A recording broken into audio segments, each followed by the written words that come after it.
Plans to join Nick Saban and the Crimson at Alabama.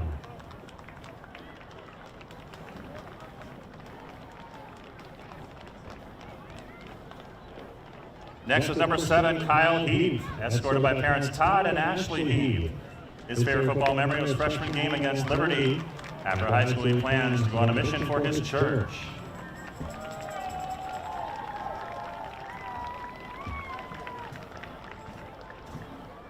Next is number 12, Ryan Scoynes, escorted by Kirsten Scoynes. His favorite football memory was the camp in California. He plans to join Deion Sanders and the Colorado Buffs to win a national championship after high school, the Colorado Buffaloes.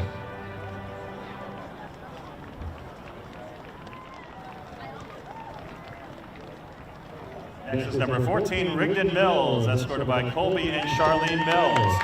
His favorite football memory was beating Chandler junior year, dodgeball this year at camp, and still need to play in the championship game. His plans after high school to serve a 2-year mission for his church, attend a flight school, and become a pilot.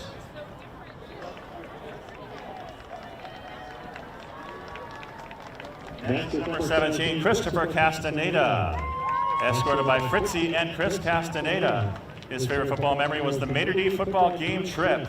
After high school, he plans to go to ASU and live a happy life.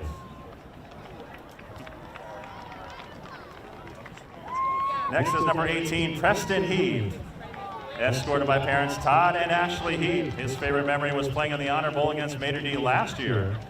He plans to serve a 2-year mission for his church after high school.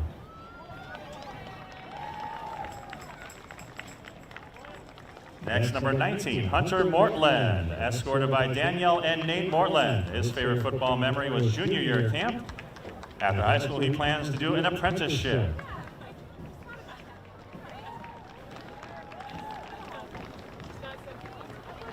Next is number 26, Nathan Smith, escorted by Joanna and Dan Smith. His favorite memories were every camp that happened during the summer. Following high school, he plans to go to MCC and then ASU for public broadcasting and to start a podcast.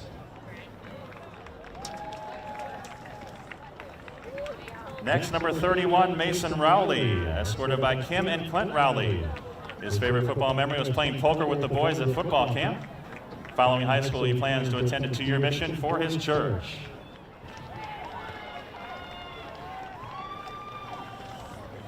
Next, number 32, Aiden Manning, escorted by Mandy Jordan. His favorite football memory was this year's San Diego trip. He plans to attend a trade school after high school.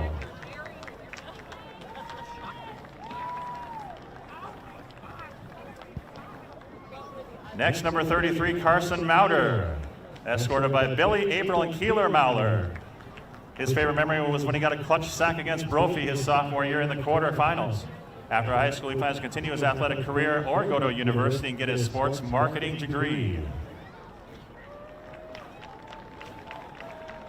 Next is number 36, Kai Evans, escorted by Naomi, Luke, and Evans and Victoria Montenegro. His favorite memory was going to football camp in California last year. It was a great bonding moment, and he got to know everyone very well. Following high school, he plans to further his education and athletic career. In college, get a degree in political and criminal justice, and become a police officer.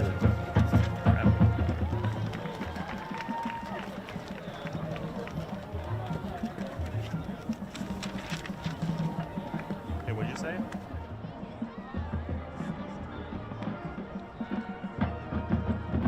Next up is number 42, Champ Jennings, escorted by Kristen Fanning, his mom, dad, and brother. His favorite football memory was the Cal Lutheran camp. He plans to play sports after high school.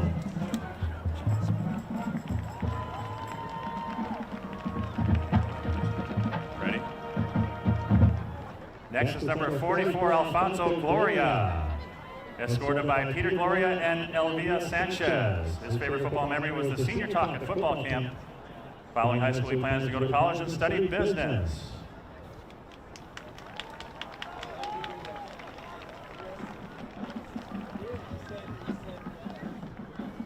Next, number 45, Mateo Florian, escorted by Tracy and Gerber Florian. His favorite memory was growing close with all of his brothers. Throughout the years, also doing the root beer chug at camp, thinking I can finish a whole gallon of root beer. After high school, he plans to serve a mission for the Church of Jesus Christ of Latter-day Saints and go to school to become a dental anesthesiologist.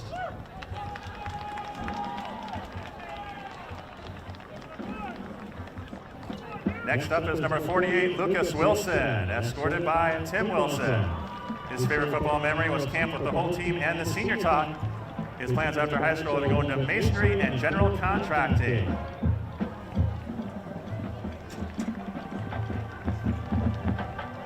Next is number 50, Seth Barron, escorted by Kimberly Carr, Jason Barron, and April Barron.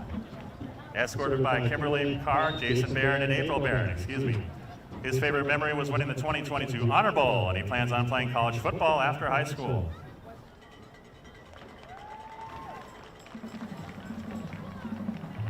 Next is number 55, Marquise Stevens. He's escorted by Ann Stevens. His favorite football memory was playing during week 4 against Westwood. After high school, he plans to go to a committed college and then go to a university like Oregon.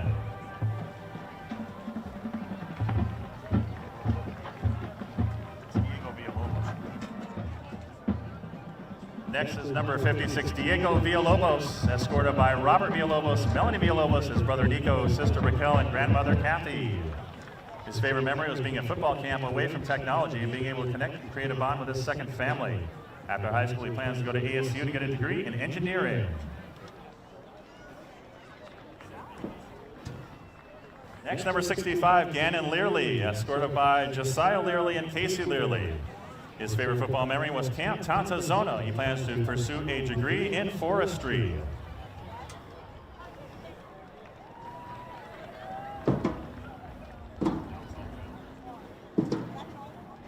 Next up, we have number 66, Alex Alderette, escorted by mom Brandy Alderette, dad Joe, and sister Aubrey. His favorite memory was camp at Cal Lutheran junior year. Following high school, he plans to attend a trade school.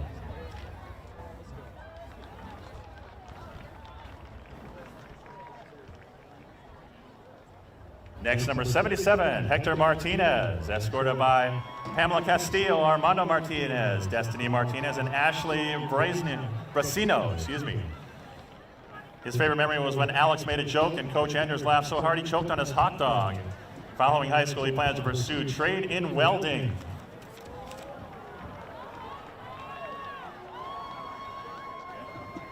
Next is number 79, Benjamin Drake Jr., escorted by Roberta Drake and Benjamin Drake. His favorite football memory was the freshman Liberty game. He plans to attend college after high school.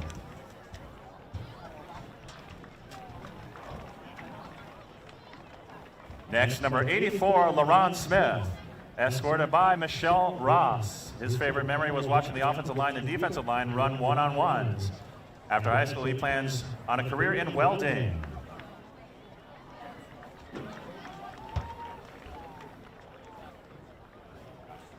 And our final senior football player, number 99, Connor Doka, escorted by his mother, Candace Doka, and his sister, Sarah Balderas.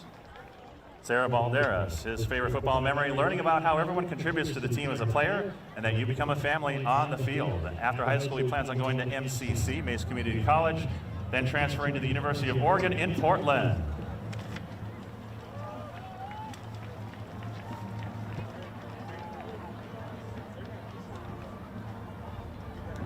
All right, it is now time to honor our class of 2024 seniors in sports medicine. Our first senior is Bianca Valdez, escorted by parents Carlos and Denise Valdez and sisters Audrey, Alyssa, and Emmy. Favorite high school accomplishment or memory was creating a quote book of funny things coaches and athletes say. Her plans after high school are to attend college to pursue a career in physical therapy. Next up is Desiree Padilla, escorted by Debbie and Chris Padilla. Her favorite memories are going to away games and secretly taking pictures of Molly while she is sleeping on the bus. Her plans after high school are to attend ASU and major in biomedical sciences.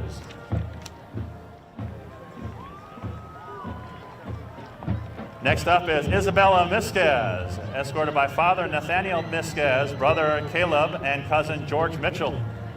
Favorite memories are all the memories from both California trips, laughing in the hotel room, and being on the field, and Monday Night Football talks with Annalie. After high school, plans to attend college to study exercise science and then pursuing a job in the medical field. And finally, we have Annalie Ewing, escorted by parents Tracy and Kurt Ewing.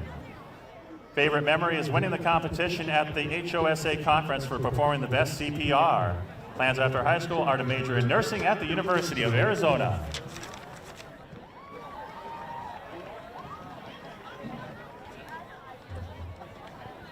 All right, fans, let's have a big round of applause for all of our senior football players and sports medicine. Congratulations. Thank you for all that you have given to our program, and we wish you the best of luck in your future endeavors. We'll be honoring our cheer and band during halftime of tonight's game.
It is rivalry week throughout the state of Arizona, and the Battle of Brown Road is upon us as the Mountain View Toros come to visit the Red Mountain Mountain Lions at Jim Jones Field. Greetings and welcome, everybody. Alongside Chris Andriotis, I'm Zach Warhack. The tale of two teams coming into this one tonight. Just about 6 miles separate them, but 5 straight wins for Mountain View and 4 straight losses for Red Mountain. Yeah, it's a question of momentum versus quality of opponent.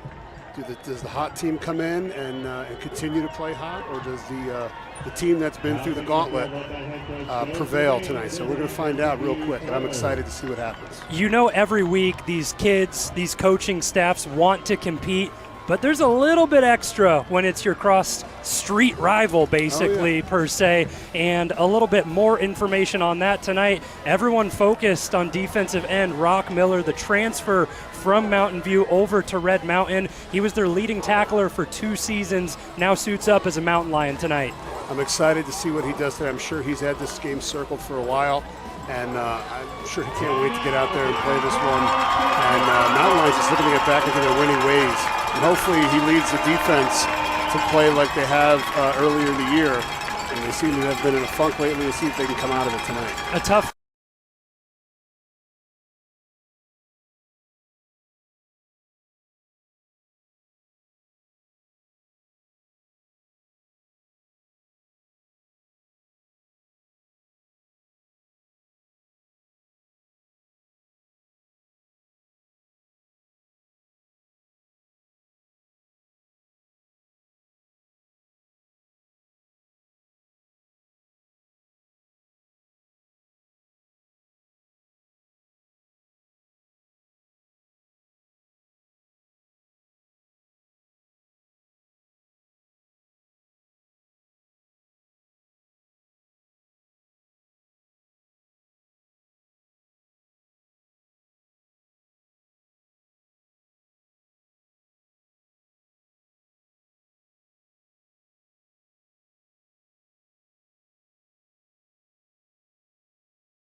Kicking out for the Mountain Lions, number 36, Kai Evans.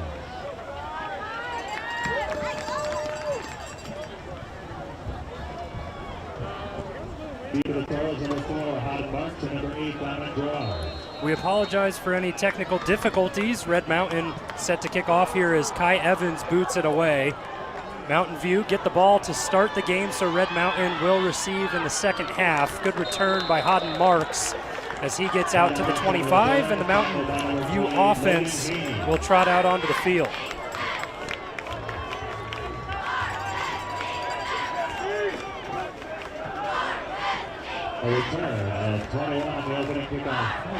Head coach Joe Germain sends his son and starting quarterback Jack, a senior who's been through a lot.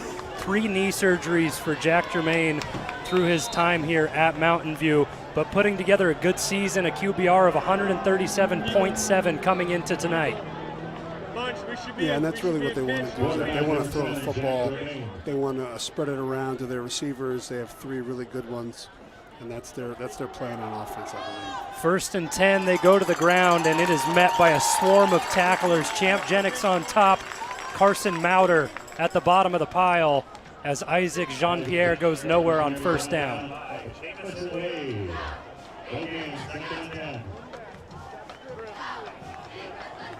So the entire linebacking core in on the tackle that time around. Jamison Wade was the third one in. And you see Rock Miller put on the end tonight. Kyle Enders just said that's where he wants him for now and wants him to be comfortable and learn that spot. This time Jermaine back to pass, goes over the middle and connects. That time with Gunnar Gornick for his first reception of the evening. Yeah, quick little underneath, just replacing the linebacker there. Looks like they're going up tempo here too, trying to get lined up quick and run the play. 3rd and 6 upcoming for Mountain View as Jermaine slows things down a little bit after going up tempo. Communicates with his receivers, and one of the top ones in the state of Arizona at the bottom of the screen, Mikey Sumko. Left alone with Chayton Jennings. Play action, Jermaine goes far side of the field and connects with Corendis Poe, and the chains move on 3rd down for Mountain View. Yeah, it was a great timing route there. Just a 10-yard out, well executed. Not much a defense can do if they're playing the sticks to really take that away, unless you're going to commit 2 guys to it. Really important 3rd down in the first set of the game for your offense. You don't want to go 3 and out off the field and give Red Mountain an opportunity to respond, and Mountain View extend the drive here.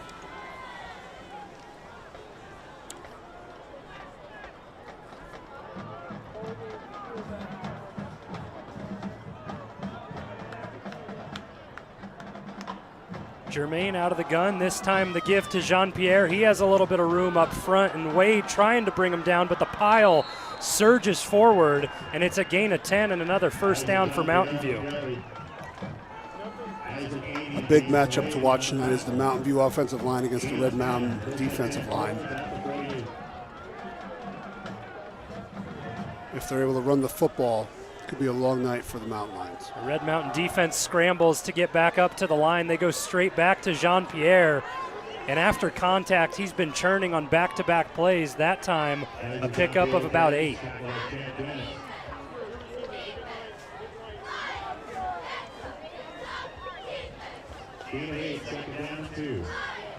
It's funny how teams tend to switch things up and do the unexpected, right? Jean-Pierre hasn't been the focal point of the offense all season long, just 113 carries for 612 yards, and tonight he's already got 3 on the first drive. Yeah, it's just a matter of maybe they're saving them for a moment like this, or they're going to do it until you show them that they can't, and they could not right there. There was a gang tackle in the backfield.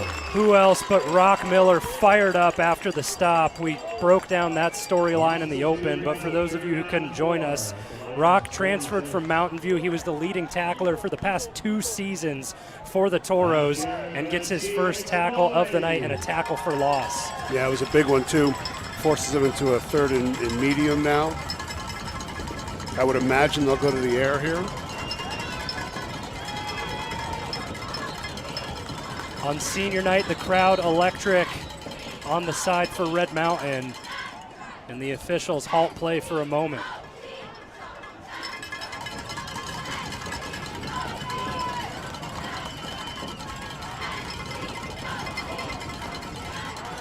Jermaine back to pass, and he has a good pocket.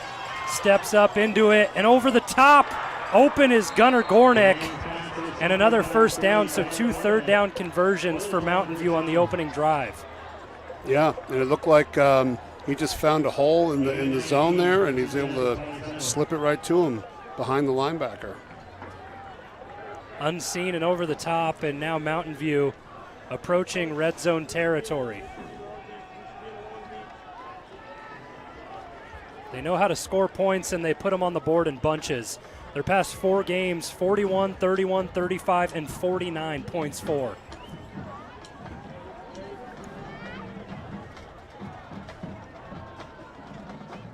Low snap, Jermaine able to handle, step up in the pocket, and a sidearm to Gornick, and another first down. Gornick is doing a great job thus far, finding the hole in the zone and just sitting down in it. And Jermaine has found him so far. 3 receptions on this drive. Yeah, and you mentioned on the opening of this drive when they were back at the 25, the 3 good receivers this team has. Gornick leads the team in touchdowns with 6. He ties that mark with senior Hodden Marks. Mountain View now in the red zone and looking to throw the first punch in this rivalry game. Jean-Pierre gets it this time up the middle, breaks a tackle, and is met in the secondary, but not before he gets inside the 10. Jean-Pierre on the carry, brought down by 48, Lucas Wilson. 83, Tate Dennis. Lucas Wilson makes the stop for Red Mountain, and then off the field, just gets off in time. Straight back to Jean-Pierre, and he's met on the near side of the field by Isaac Haney. Looks like they'll mark him short of the first down. It'll be 3rd and 1. So that's a big spot because the playbook opens up. You just got a yard to move the chains, and then you get 4 chances at the end zone from the 5.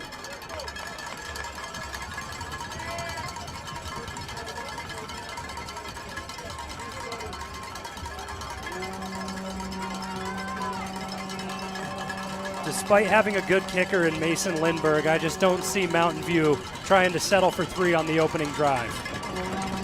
Not the way they've moved it thus far. Jermaine gives to Jean-Pierre as he fights forward, and he's stopped just short of the end zone.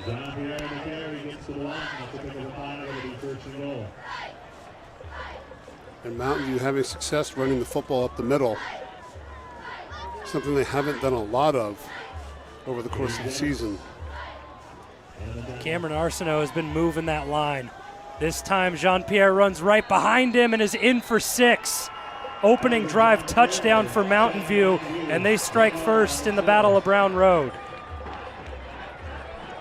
Yeah, and that's key to a team playing on the road. Kind of take the crowd out of it early. Yeah, and just get on the board.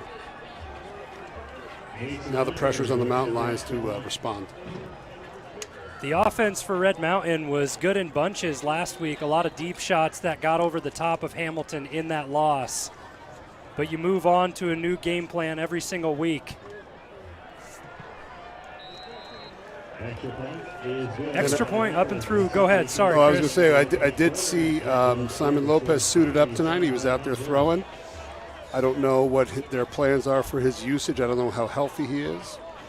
But he is in his pads. Yep, he's been fighting that hamstring injury that he kind of had hobble him a couple of weeks ago against Queen Creek, and now suited up tonight, as you mentioned. So I guess it remains to be seen whether we see him tonight or not.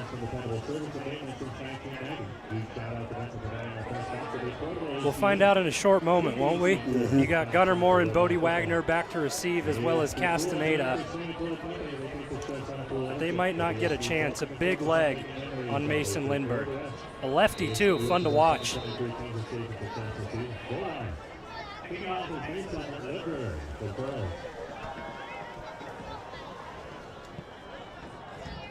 And Lindbergh has plenty to put that one deep as it goes out of the end zone for a touchback.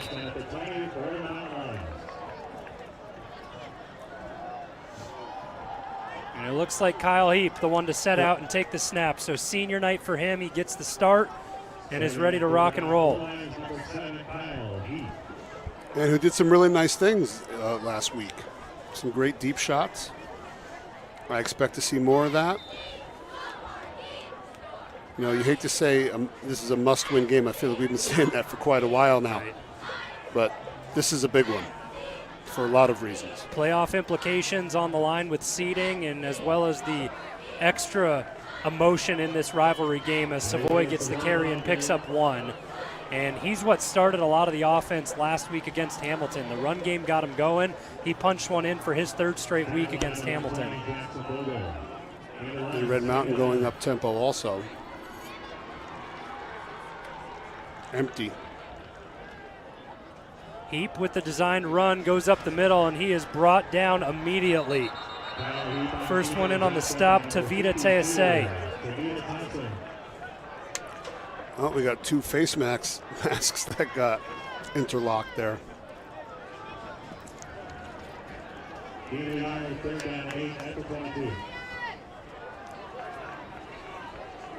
Tease, a really big part of that defensive front for Mountain View, and makes an impact early on. It brings up 3rd down and 8 for Red Mountain.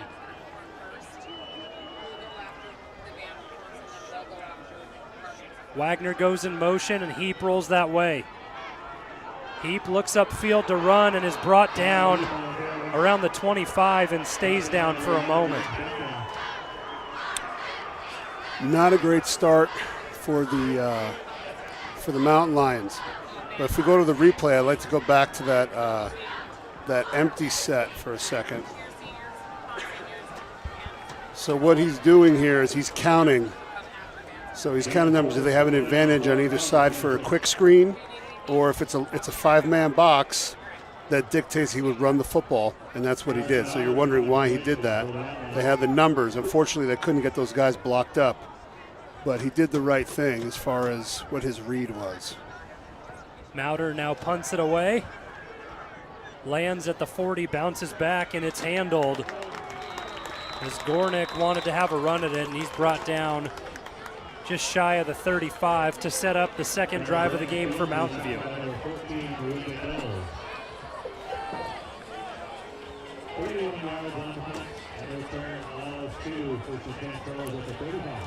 And I imagine for Mountain View, we'll see more of the same.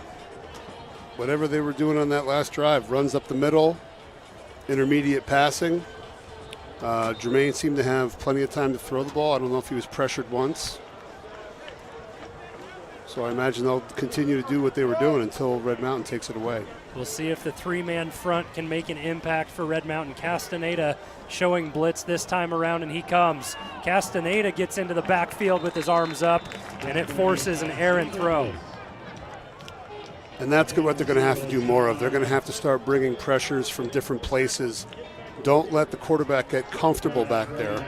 Continue to keep him guessing and send guys at him in different directions.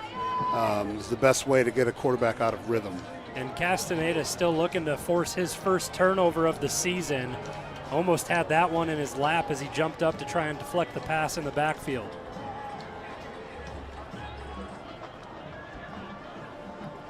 Second and 10, Jermaine looks back to the air and swings it out to Jean-Pierre.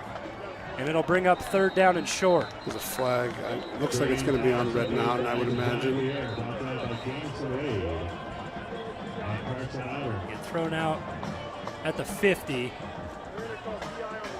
as the officials have a quick discussion and we await the call.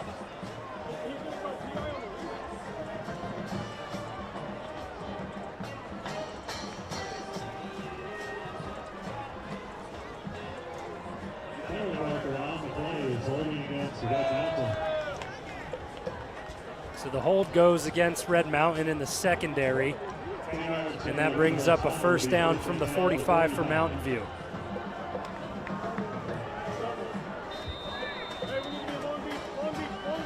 It's those little penalties that have sort of been drive killers for Red Mountain. Last week we saw it a couple times against Hamilton. They had an interception negated towards the end of the first half. Yeah. This time what would have been 3rd and short, now 1st and 10 as Mountain View approaches midfield. Jean-Pierre gets it back up the middle, and Jennings brings him down forcefully.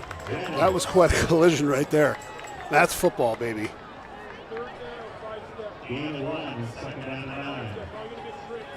Jennings leads this team in tackles within the top 20 in 6A and really makes an impact in the run-stopping game and shows so there. If we go to the replay real quick, we can get a closer look at it. Just running this. That's a form tackle there, folks, you watching at home. Runs his feet, wraps. Even though I like to see his pad a little bit lower, he certainly finished that tackle. It's a great job. I was about to say all the leverage was on the side of Jean-Pierre, but Jennings won the battle.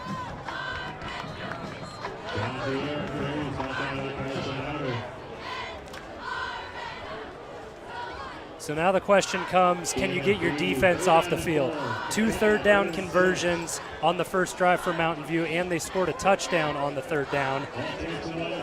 And then a penalty on this drive to give them the first down, but 3rd down and 6 awaits.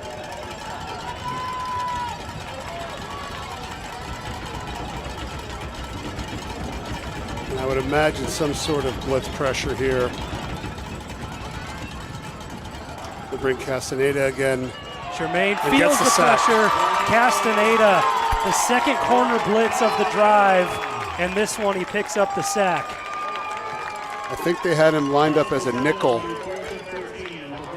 so he can kind of mess with his leverage on the slot receiver, and then just comes, gets locked up on the tackle for a minute, and then just gets in there and brings him down. Yeah, he broke out of that block pretty handedly from Cameron Arsenault, who they've been running behind frequently tonight, but that time Castaneda got the better of him.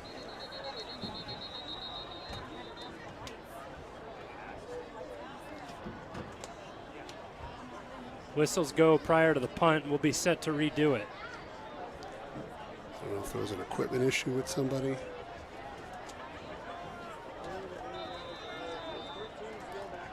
Well, that was a big stop for the Mountain Lions. They definitely needed that. Now the offense needs to come out and respond with a nice drive here. 2 returners deep and a short kick that goes out of bounds right around the 38, it looks like. Depends on the spot, and that's right around where the official brings it at the 40. So good field position for the second offensive drive as Red Mountain gets set to take the field again, and good to see Kyle Heap back out there. He took a big hit. He did. On that last run where he tried to pick up the first down. It was a dog pile. It was about the entire defense landed on him. And something else to keep an eye on. We're almost finished with this first quarter already. The Toros playing ball control. It's going to limit the opportunities for the Mountain Lions here, so it's tantamount that they come out and get a drive going here and get some points on the board. Heap gives to Savoy to start it from the 40. Savoy swallowed up that time as he picks up 3. Yeah, there was a buck sweep there. They get the guards out. When you can get guys going downhill and somebody doesn't fit quite right on the back end of the defense, you can make a big play out of it. But Mountain View was fit pretty solidly there.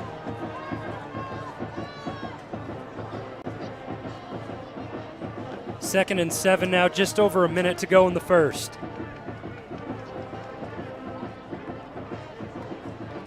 Heat back to the ground as the give goes to Savoy. He gets to the outside across the 50, and there's Isaiah Savoy.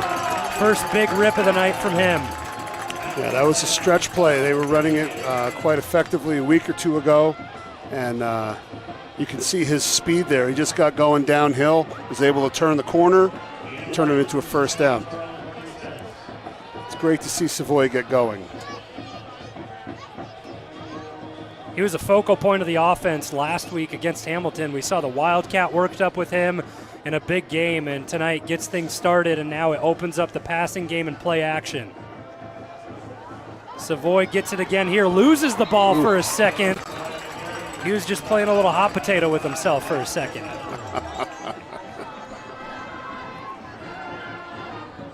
You never like to see that, especially right in front of your own sideline. No. And if we go to the replay, I'll show you what I mean by buck sweep here. You got the 2 guards pulling out on the edge. And as you can see there, I think his own player, he might have hit it off his own pulling guard. That knocked the ball loose. It was either that or Dwight Culpepper, but able to retain possession. Heap goes back to Savoy and a lot of room on the right side. Flag flies, and it's going to be coming back. They call that 12 personnel. It's a double tight end, single back set. It was popular with the Denver Broncos when they made a run to the Super Bowl for a few years with Peyton Manning.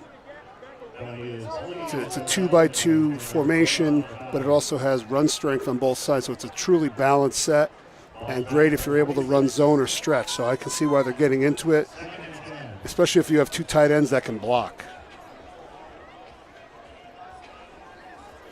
That time everything negated up to this point, and it brings up 2nd and 10.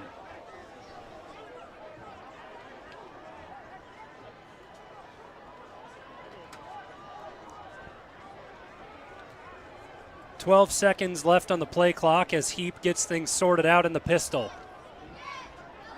Savoy gets the carry again and cuts this one back up the middle and works forward. Briggs Metcalf with the initial stop, and then a lot of other work from Tanelia Tongia. So a 3rd down upcoming for Red Mountain as they trail 7-0 at the end of the first quarter on RMTV.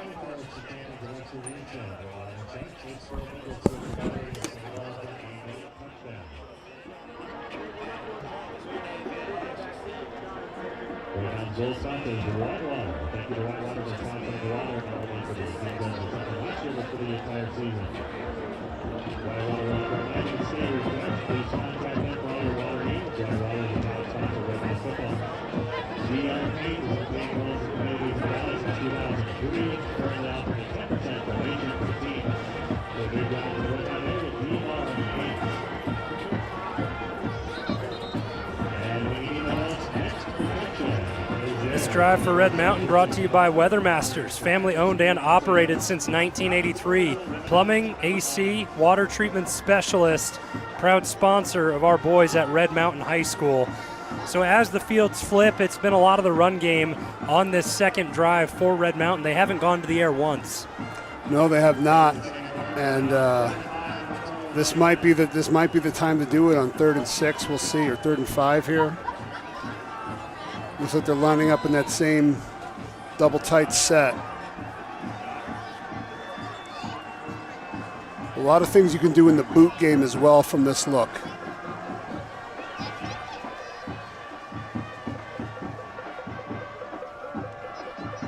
Heap back to pass, a straight look, this time around in a good pocket. Heap escapes and tucks it and goes down behind and takes another sack. That time Brigham McCown gets in on him. Yeah, I thought the protection was pretty good there. He had time to throw the ball. They just couldn't get anybody open downfield.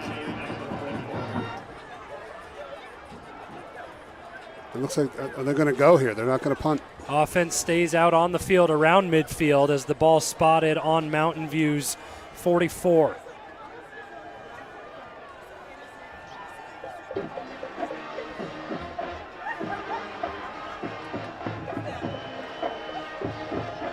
Heap looks to take a shot down towards Gunnar Moore. That one broken up. And a turnover on downs. Good defensive stop by Dominic Gerard. Yeah, and that was just a tough placement there by Heap. Put it out too far to the inside. The defender had inside leverage. It's a tough spot. So up to this point, it's really been Mountain View's defense making a statement. I mean, like you mentioned, on the 3rd down, Heap had a lot of time to work with, and the coverage downfield was just able to stop and isolate him. So the pass rush eventually able to get there and bring him down on a sack.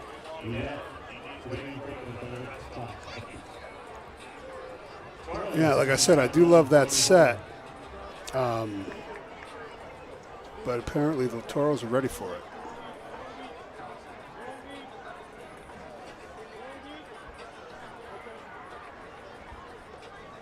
Jean-Pierre off to a good start in this game already, gets the carry on first down and spits forward for a gain of 3. Jean-Pierre on the carry. Picked up by Christopher Castaneda. Gain of 3, second down and 7.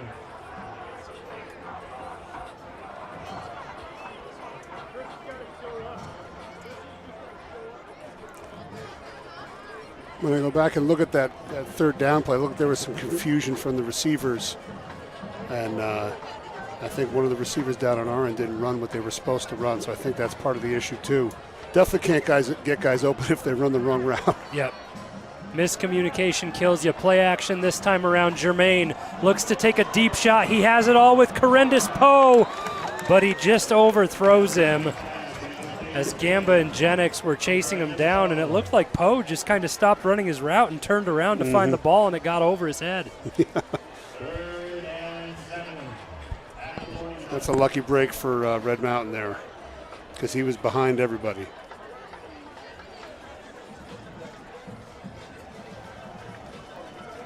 Shows the comfort in Kyle Ender's defense to be able to go for it on fourth down time after time, week after week in this midfield portion, and it brings up another third down and long with 10:22 to go in the half.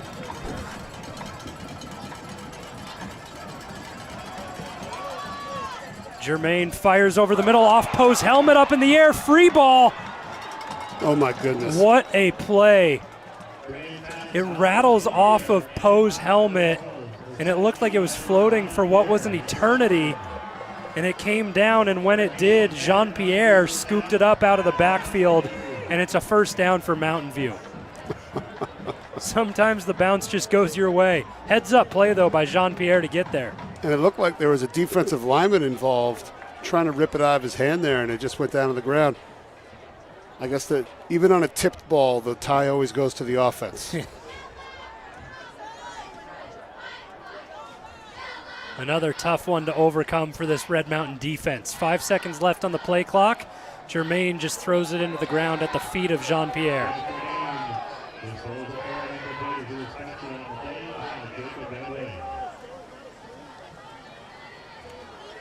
So officials throw the flag late for grounding. That one's kind of tough. Jean-Pierre was in the backfield going forward. It almost looked like they were trying to set up a running back screen, but yeah, I'm not really sure what the ruling is. If it's, can you intentionally ground if the now they're picking it up. Okay. That's what it looked like with the running back in the vicinity, and also the play design looked like it was setting up a running back screen. But I know that one of the big things for intentional grounding, if the ball doesn't make it back to the original line of scrimmage, which it did not. So I think that's probably what they were thinking there. They wipe it away, and it brings up 2nd and 10. Jermaine back to the air, pressure coming as Barron trails, but the good stop made that time around by Chayton Jennings. Yeah, they went right back to a similar play there. Quick screen on the outside. Really, those screens, timing is so crucial because the linemen have to get into position, and the quarterback can only backpedal so much before he gets hit. Right. So he has to deliver a ball to a good spot, and hopefully the linemen have their block set up. Otherwise, it could get ugly real quick. The pressure got there that time around from Red Mountain, and they were able to chase in pursuit. Mountain View only able to get back to the original line of scrimmage. Another big third down for the Red Mountain defense. Jermaine escapes pressure over the middle, and Hodden Marks couldn't keep his feet. Passing complete, and it brings up 4th down. And I think we're going to see much more heavy doses of blitzes from Kyle Enders. If you having just seen this, when Jermaine is forced to escape, not quite as accurate as when he's sitting back there, unimpeded.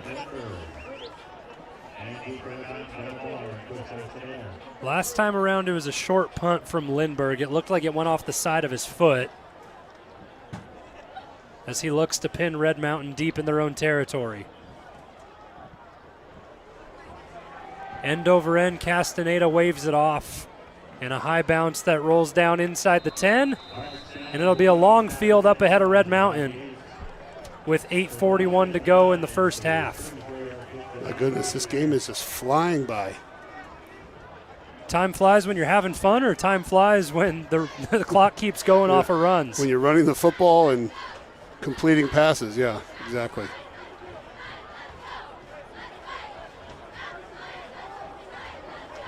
See what they come out with on this drive here. Just about 30 minutes of real time has elapsed as we're already approaching the midway point in the second quarter. Heap goes under center this time. And Savoy has the carry brought down behind the line, might have gotten back to it.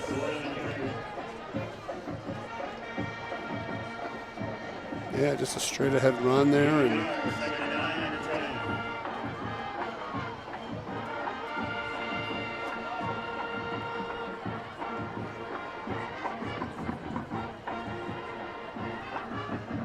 I'm not sure what that run play was. Heap goes back to the gun this time around and gets the snap off with 12 on the play clock. Savoy back to the outside, tries to cut back. And there's that pursuit from the Mountain View defense yet again. Beckham Barney in on the stop that time around, and he's having a great season. Leads the team in tackles with 116, and that puts him at second in 6A. And that's just, yeah, they're trying to run it away to the short side of the field there. But Mountain View's not really adjusting their back end to the field, so there's an extra guy there. Heap back to pass, has to run out of the pocket again. Throws across his body, and a good catch made by Gunnar Moore.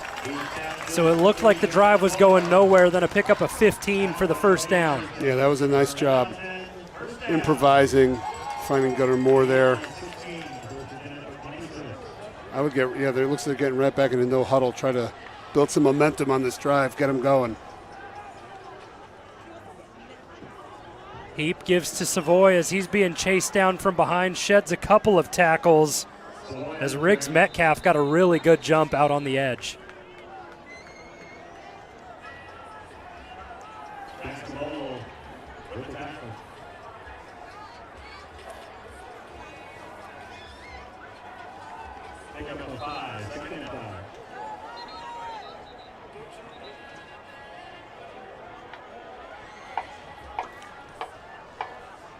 Now, normally, he's looking for cutback on that stretch play as soon as he gets the ball.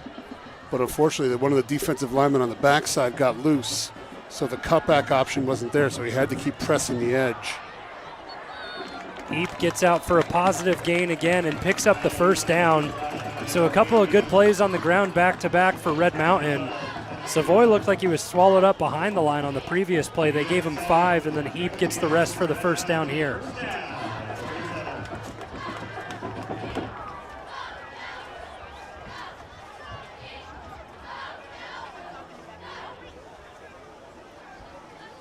Savoy straight up the middle this time around, spins out of a tackle, and is finally wrapped up. That was a nifty little move. Unfortunately, they just have not been able to get him 5 good steps north-south with a full head of steam. He has to make a jump cut or a spin move within a yard of the line of scrimmage. So if they can find a way to get him going downhill and build up some speed, he's going to be very difficult to bring down. Still positive yardage as he's able to pick up 6, and Bodie Wagner comes in motion closer to the line. Heap to pass, and he takes a shot towards Wagner on the sideline, sails out of bounds, and brings up third down. I like the idea there, against a too-high defense, cover 2, which is what they're playing there. The hole is on the outside, so it's a corner route. If it's well-timed and well-placed, can really be tough for that safety to get over the top. He just threw it too far that time.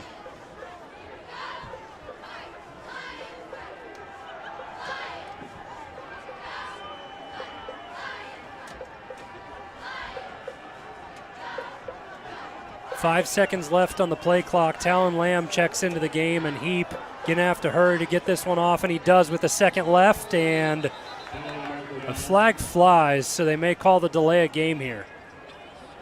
Well, they gave him the timeout, but he threw a flag at the same time. So second flag they've waved off here. We've crossed the halfway mark in the second quarter. Timeout taken by Red Mountain. They trail 7-0 and will step away on RMTV.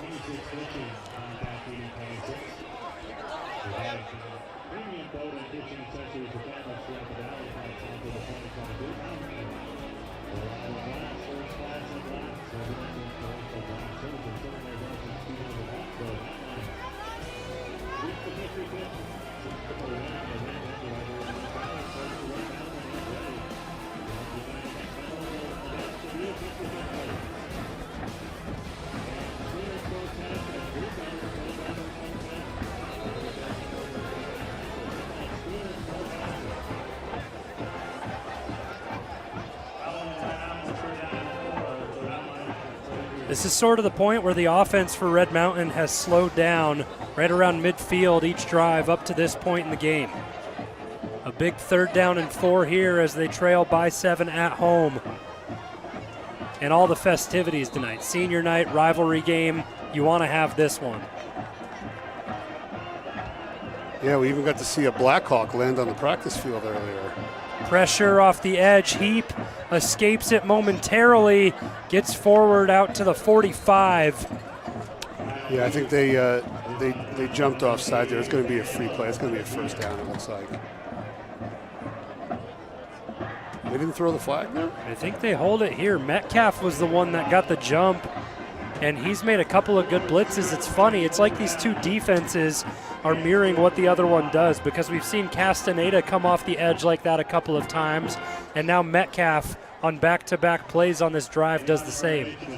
Yeah, I just went back and looked at it. He did time it up perfect. He wasn't offsides. This time from their own 45, Red Mountain elect to punt as Mauter is back to boot it away.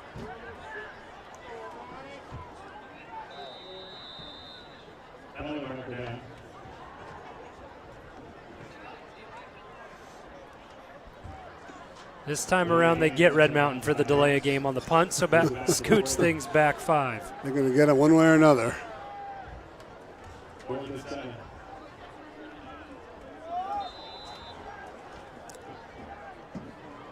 And the Mountain Lions just unable to get into a rhythm thus far. Their best plays have been Heap improvising, either with his legs or running and then finding somebody downfield. Mauter goes end over end on the line drive kick this time around and just keeps on rolling. A good kick from Mauter. Got pushed forward at the edge. You know, you try to get as crafty as you can, and that time Logan Haney gave it the little push step, but the officials not to be tricked as they put the ball out at the 12. It was a good try, but still a very good punt and good field position here. You know, 4 minutes left in the half here, a stop here. I think it's crucial that even if Red Mountain's unable to score in this quarter here, not letting the Toros get on the board again would be big, because they do get the ball to start the second half. Yeah, it was a really good opening drive for Mountain View, and since then the Red Mountain defense has kind of settled in and stepped up. This time around, a different look from Red Mountain. They go with a 4-man front.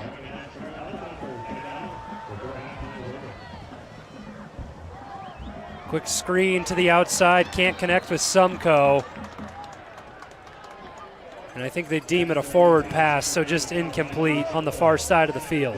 And that's kind of been the hallmark of these Red Mountain teams, at least for the last 3 or 4 years, has been really solid defensive play and, you know, holding teams under 3 touchdowns and just not giving up big plays.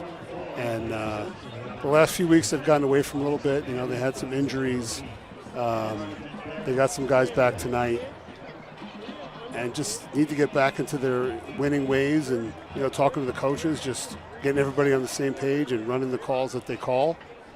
And I think they'll be all right, you know, and I think they need to play well tonight if they're going to have any hopes of making a playoff run here in the upcoming weeks. And that's kind of what it was for the first half of the season, as we have a Mountain View player down on the field. But that defense, like you talked about, holding, you know, 3 touchdowns max or within that point, Like we said, they held Mesa to 7 the first week, and then Desert Ridge, it was a little bit of a shootout. After that, Westwood, they hold to 6 points, and then the gauntlet kind of came where Highland put up 25 on them, and it just snowballed from there. And if you remember that Desert Ridge game, they were up, I think, at least 16 or 18 points late in the third quarter.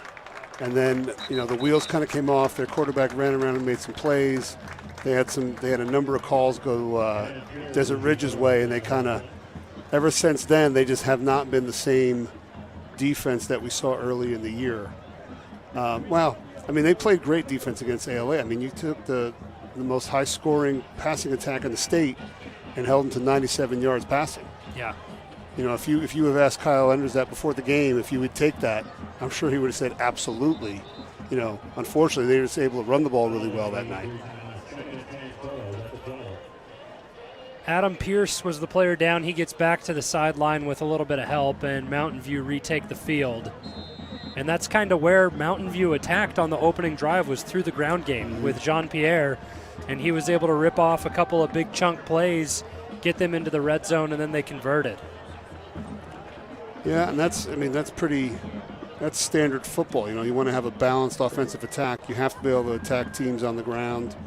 And, when you want to close out games, especially in a playoff run, running the football is the key to that. That time Jean-Pierre gets it. Barron, the first one in on the stop, and then Genix finishes things.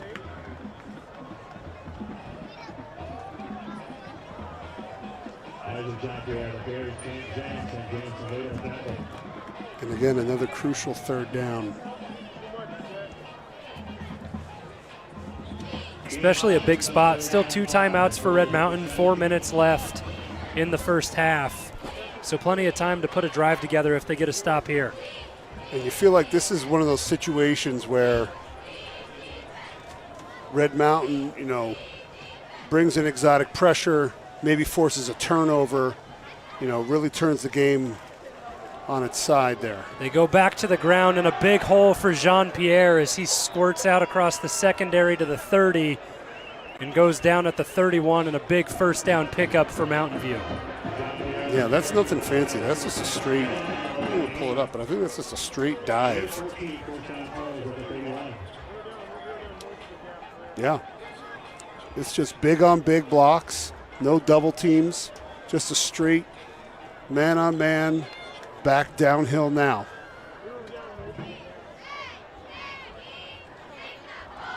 Jermaine throws the screen this time. Back across the middle, evading a couple of tacklers, is Talon Arnett.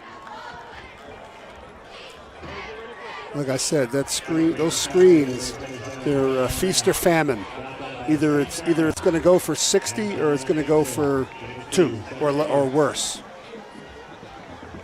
Just very hard to time up. Very hard to get the defense to get out of the way. One guy who just doesn't rush the quarterback full speed actually ends up making the play because he's right in the screen window.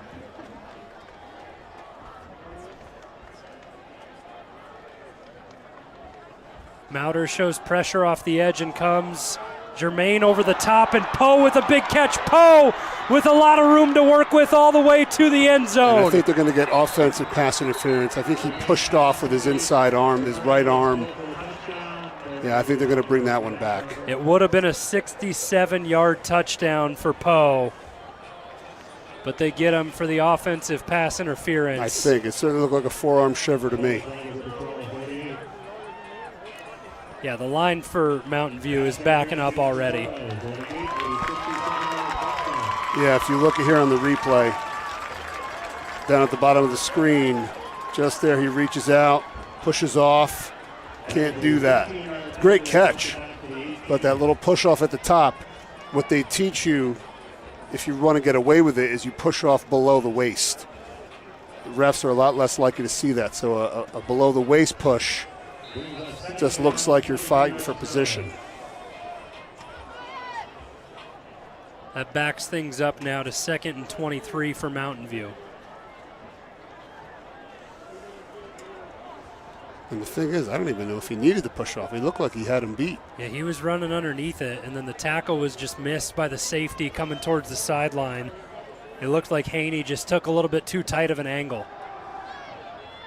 Jermaine back across the middle finds Poe.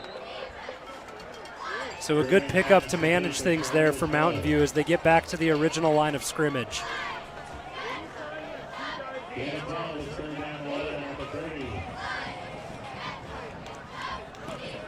And I would say the story of the game thus far is third down. As Mountain View is converting them, and Red Mountain has not thus far. Big one here. 3 on the opening drive for Mountain View, already 1 on this drive, and they look to do it again. Under the 2-minute mark in the first half. Jermaine on the comeback route finds Poe. It'll be close and depend on the spot. It's either right at the sticks or a yard shy. They're going to mark him shy. Just shy. So they put him at the 39, and it brings up 4th and 2. And I would say, based on the way they've run the ball thus far, I would imagine you'll see that. At this point, minute 10. Yeah, the way your defense is playing, and Red Mountain has not really been able to light up the scoreboard or get some big chunk plays, I'd go for it here too. It would be a huge swing of momentum if Red Mountain could make the stop and have the ball already in territory to put a drive together with a couple of timeouts. I think they're going to take a timeout and talk about it.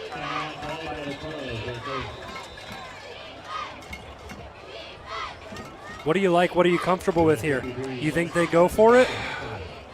They have gotten no less than 2 to 3 yards every run play thus far, with the exception of the 2 in the backfield. I would imagine a run up the middle. Maybe a freeze count, try to get them to jump, and then take the delay and punt it. I wouldn't put that up. I mean, you have a 7-point lead. You know, obviously they've been in pretty much control of this first half on both sides. Not getting it could be a big swing. So I would definitely play it safe, but I would probably run the ball up the middle. These games always come down to execution and limiting mistakes made, right? Yep. It looks like they bring the special teams unit out onto the field. That just makes more sense, I guess, as far as a big picture. The defense has been solid. There's only 52 seconds left in the first quarter. Why not keep going with what your strength is? Oh, he was close to blocking that too. Yeah, that time Haney got in on the pressure, and a flag comes in by the return where Castaneda picks it up as he's upended. I wonder what that flag would be. Blocking the back?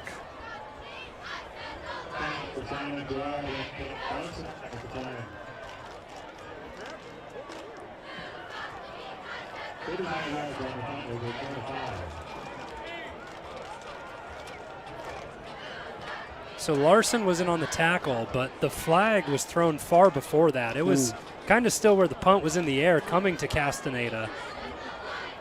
Holding.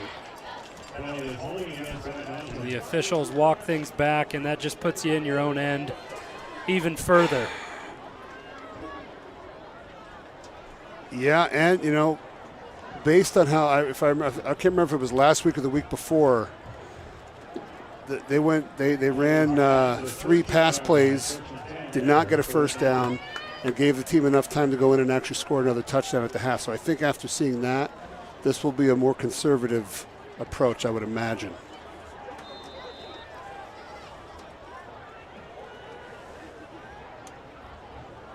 Heap out of the pistol to start the drive, and the delayed give to Savoy, and he's met pretty much immediately by that front 4. Tackle goes to Tongia.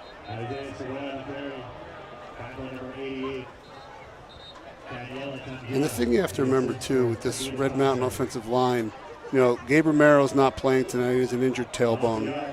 And two of those linemen in there are sophomores. So going against a seasoned, senior defensive line, it's tough sledding. And it seems like they're having trouble getting the runs going anywhere, off tackle or inside. So 2 quick stops against the run, and it looks like Red Mountain are content with just running out the clock this time around as they trail by 7. So Mountain View on top after 2 quarters, a scoreless second between the two teams, make it 7-0 as we head into halftime on senior night on RMTV.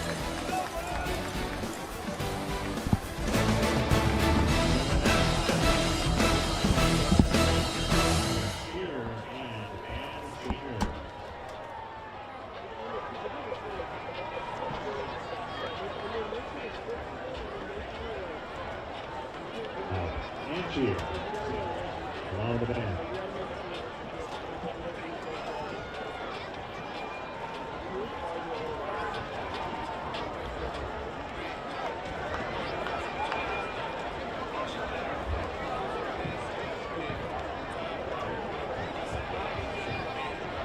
Once again, we have through halftime to check out the Army National Guard helicopter on display. You've got 20 minutes to check that out. Ladies and gentlemen, please welcome to the field the Red Mountain Marching Choir. This year's show entitled Fabric of Love features recognizable melodies that weave a story about love.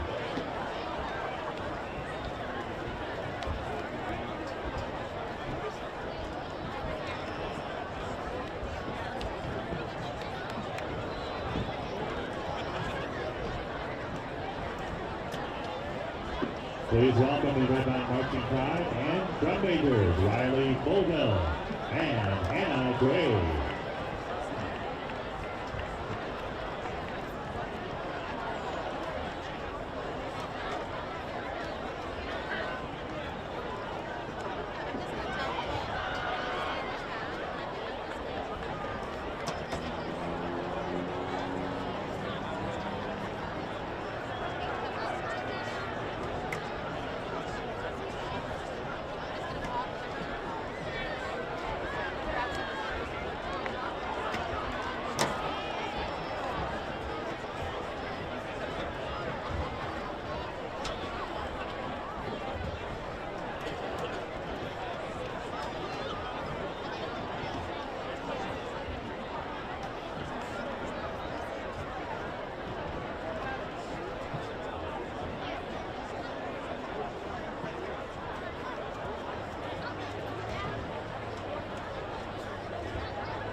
Let's hear for our reps and marching pride.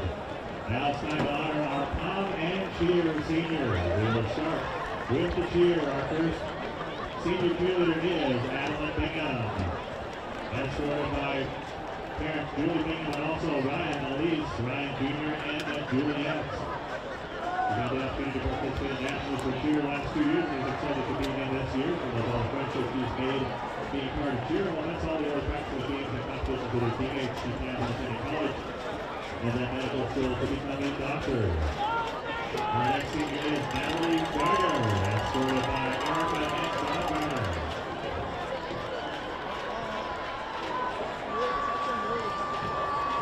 Her favorite memories are having to see before competitions at Royal California International. She plans to go to college and travel in the future.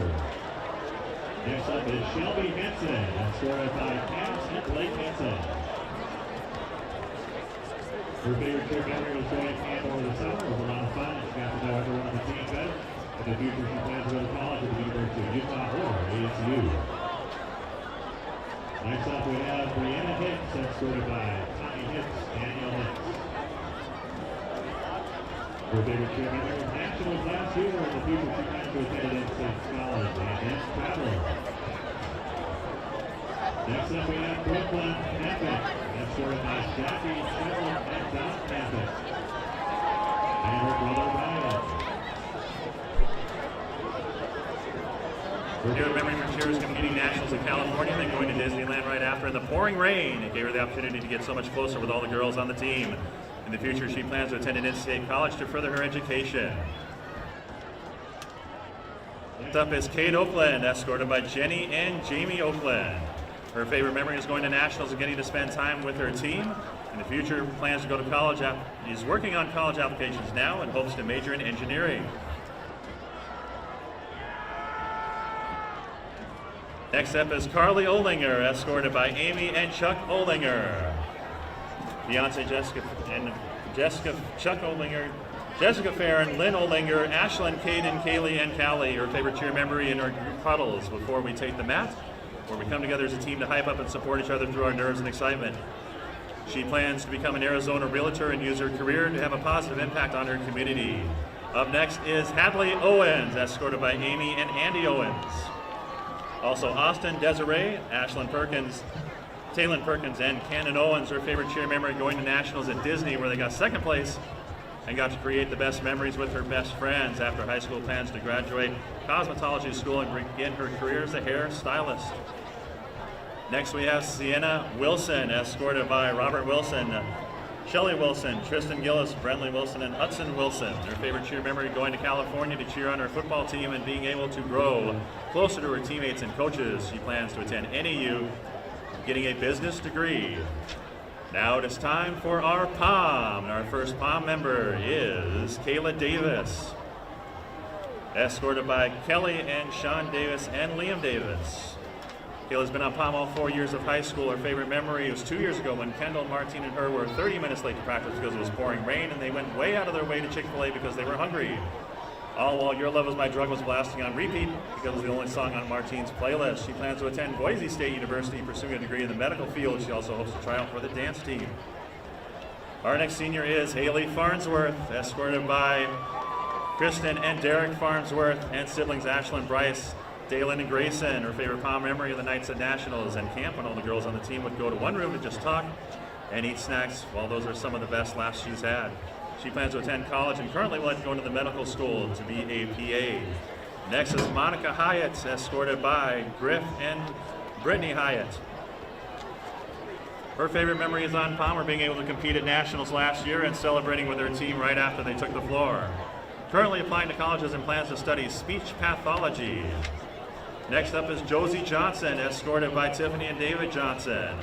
Her favorite memories are Friday night games, always being so fun with her friends. Sideline dances were her favorite to do. Also, loved being able to cheer alongside her sister her senior year and her freshman year. She plans to attend college and possibly dance. Next up, we have Martine Moore, escorted by Melissa and Jeff Moore. Her favorite POM memory was at Nationals last year, when she got to spend time with her teammates and take home second place. Her plans after high school to attend college, become a physician's assistant. Up next is Macy Skidmore, escorted by Amy and Lance Skidmore. Her favorite memories are Friday games with her team and the dance party at POM camp. She plans to further her studies at college next year. And our final POM member is Ella Young, escorted by Chad and Jessica Young. Her favorite memory was the past POM camps we went to and all the fun we had. She plans to attend college and hoping to become a nurse anesthesiologist. Let's hear it for our POM and cheer. Now it's time to honor our band seniors, beginning with Andrew Boykin, accompanied by Mother Liz and Kathleen and Uncle Al. With great sense of pride, they're able to talk about their grandson, Andrew Boykin, Kind, sensitive, considerate, smart, and talented musician. He has a great sense of humor and sometimes mischievous, however, never malicious. We are proud of Andrew and love him very much. Love, Grandma and Grandpa. Next up is Sky Carter, escorted by her proud parents, Kate and Christina Carter. He's graduating early, has been accepted to NAU in the fall to pursue their interest in psychology and mental health awareness. He's decided to continue marching as a lumberjack. Our family is so grateful to Mrs. Hamilton and Mr. Jones for their influence in Sky's life path. Next up is Madeline Cherry, escorted by Daryl, Kristen, Megan, and Everett. Madeline has thrived in her years at Red Mountain through her education and her extracurricular activities, including color guard, winter guard, and marching band. We are proud of the amazing person she has become and cannot wait to see what she will do. Congratulations, Maddie. Next up, we have Aiden Cole, escorted by parents Summer and Ian Cole, who are immensely proud to announce the early graduation of their son, Aiden Cole. Exhibits a deep curiosity and a hunger for knowledge and has driven him to achieve remarkable academic success. Up next, we have Thomas Fulger, escorted by his mom. Thomas, we love you and couldn't be more proud. Keep playing your horn. Love, Mom. Next up is Isabel Fragola, escorted by her mom and stepdad Rebecca and Stephen Marlotti, and her dad and stepmom Sean and Amanda Fragola, as well as her two younger brothers along with her longtime boyfriend. She plans to attend MCC to transition to university to become a labor and delivery nurse due to her passion for children. Her favorite memory was the Hotel Talk 2022 Disneyland with her friends. Next up, we have Ashlyn Halloway. We are so proud of you, Ashlyn. It seems like yesterday you were just beginning kindergarten, but yet here you are, a senior, with a world of opportunities awaiting you. Love you always and forever, MP. Next up is Ashlyn Johnson, escorted by her mom, dad, and sisters. Loved being a part of Guard the last 3 years, has grown so much, made new friendships, endured hard challenges, and worked incredibly hard. We are excited to see what the future holds. Congratulations, Ashlyn. Next up, we have Riley Kesteron, escorted by parents Summer and Robert. Has showcased exceptional talent throughout her high school career, excelling in culinary arts, honors band, marching band, and participating in color guard and flag. She embarks on her journey into the world of makeup, fashion, and design. Our next senior is Anna Kowaleski, escorted by her parents Walter and Debbie. Has been in marching pride all 4 years and a part of the pit for 3 years. Has been a member of HOSA and the Biomed program all 4 years. Plans to attend ASU next fall to major in forensic science. Our next senior is Ella McTaggart, escorted by her parents Jessica and Jeff and her sister Maggie. Plays the violin, harp, and orchestra and is president of the HOSA. After graduation, she'll be attending NEU Honors College, majoring in biomedical sciences and pre-med track. Next up, we have Riley Mulville, escorted by mom Jackie, dad Clayton, and brother Garrett. Has been the drum major at Red Mountain for the last 2 years and a trumpet player in the marching band 2 years before that. Also plays trumpet in honors band and full symphony bands. After graduation, she will work to get her business degree and plans to own a cafe with her parents and would like to also spend time traveling the world. Good luck, Riley. Next up, we have Annabelle Pollock. Annabelle's escorted by her father, Brian, her mother, Sherry, and her sister, Lily. Will be attending ASU to earn a degree in accounting. An accomplished artist and won Best in Show in the Mesa District Young at Art Show with her drawing Seahorse and has a 4.0 GPA. Also an exceptional trumpet player and marching band section leader. Next up is Jenna Spear, escorted by her mom and dad. Jenna Spear is excited to attend Northwestern State University in Natchitoches, Louisiana, where she'll pursue a degree in nursing. Her favorite part of Guard this year is having an on-field lifesaver. Thanks, Jamie. We know you're going to save countless lives in the future, Jenna. Next up is Ella Walders, escorted by her very proud parents, Jess and Mike Evans, a fourth-year member of the pit percussion team. Playing the marimba, but her primary instrument is the flute. She happily took the challenge and is a proud member of the pit scene. Ella plans to attend the University of Arizona to study psychology with the goal of gaining her master's degree in organizational behavior. And our final band senior is Jay Wilkie, accompanied by parents Dan and Tammy Wilkie. She's enjoyed her time as captain of the Color Guard with the Red Mountain Marching Pride and member of the Winter Guard for 4 years. After she graduates, she plans to be a music education major at NEU. Let's hear it for all of our band seniors. Congratulations. Do you have any more?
Red Mountain Football, I'd like to thank their silver sponsors. Dr. Corey Giles Family Dental Care, continue across the border of Red Mountain Football. Go Lions!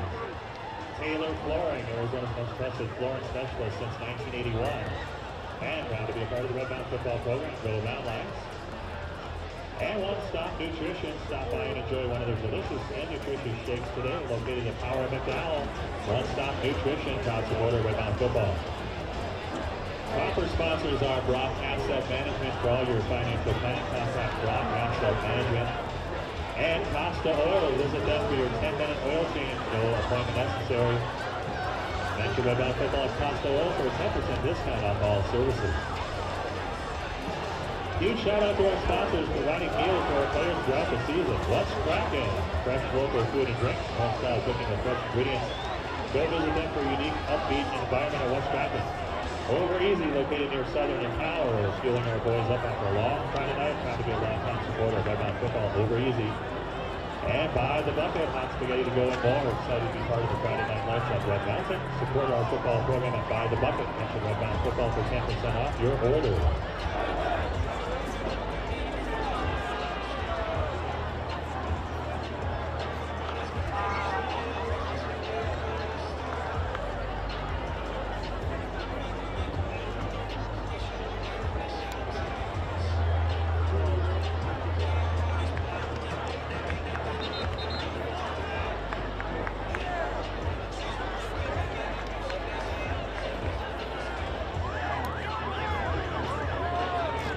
For the second half of the Battle of Brown Road. Red Mountain has third, winning of the coin toss, so they choose to receive the second half kickoff. Second half action set to get underway, and kind of a quiet first half offensively in the Battle of Brown Road, but just a testament of what both these defenses are able to do. It's really been Mountain View stopping the run and then Red Mountain being able to answer around midfield. And, you know, if you're a Mountain Lion fan watching at home, as bad as it was in the first half offensively, it's 7-0. So, and you have the ball to start. So literally a new half can be a new game here, and get something going would be crucial here. But definitely playing it close to the vest, both teams thus far. This time Gunnar Moore able to receive the Lindbergh kick, and a burst of speed up the middle for Gunnar Moore. Gunnar Moore has a lot of room to work with and a blocker out in front. Moore has a clearance out to the end zone, and he's in. Second half kickoff return, 99 yards. Oh, and there's the flag because some players from Red Mountain ran out onto the field. Love the enthusiasm, but you got to be smarter than that when the headline judge is standing right next to you. It won't negate the touchdown. No. So when you can't get the offense going, what do? You turn to the special teams. Big play from Gunnar Moore to take it all the way back, 99 yards for the touchdown. And a couple of back-to-back big plays for him against Hamilton. He had a 78-yard touchdown reception, and now a big return to get things knotted up. Yeah, that's a great play. Great job by the rest of the team there, not throwing any blocks in the back, getting a body on a body, and he's able to take it to the house there. That's a great job. And they definitely needed a shot in the arm, and it seems like this sideline is alive.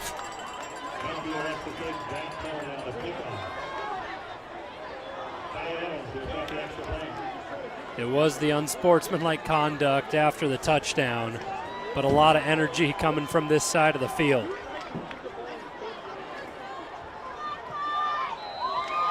Kai Evans, the homecoming king, puts it up and through, and 7-7.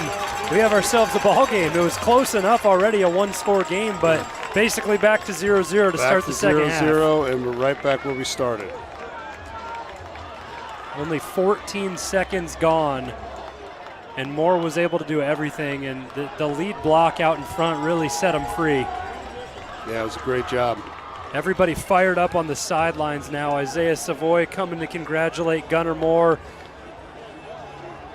And that fires the team up and brings a burst of life into them. Was it the wide receiver duo that set up Bodie the touchdown? Wagner threw two big blocks. If you go to the tape here, see the return, and watch Bodie. 1, And then Wagner out front. Two big blocks there from B-Dubs. B-Dubs getting it done, and then at the end of it, Dominic Gerard tried to grab the ankle of Moore, but he's able to get into the end zone. That's a great job. Now you have to go down and cover, because if you let them run one back the other way, you're right back where you started. And they will have the opportunity to do it with the kick coming from the 25 after the unsportsmanlike penalty.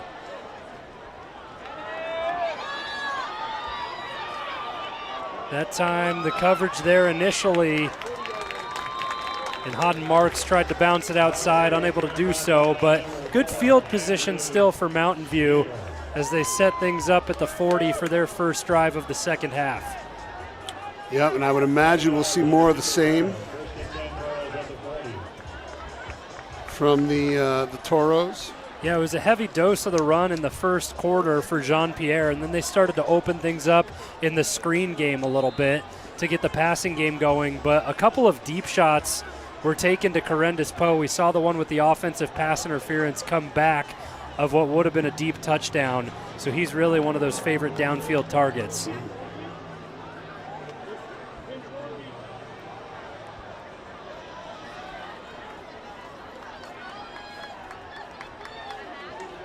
Jermaine goes play action on first down, takes a deep shot down the field, and he's looking for Poe and finds him.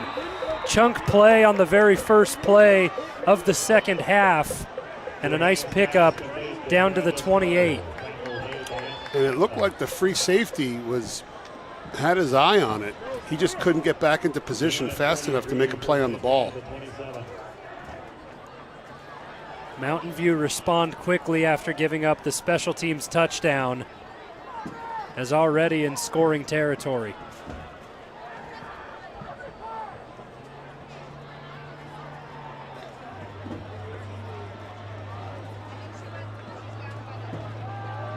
Jean-Pierre gets it this time around, and he is met immediately at the line of scrimmage by Nixon.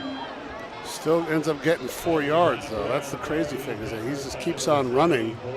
They're meeting him in the backfield. He's finishing the run for 4-yard gain.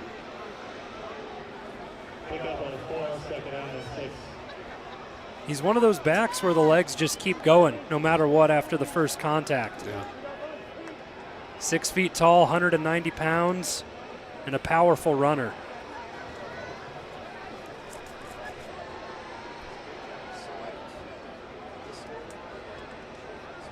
Ten seconds left on the play clock as Jermaine's still given the signal. Jermaine takes a shot over the middle, almost intercepted. It looked like Jamison Wade got his hand on it on the far side of the field that time around.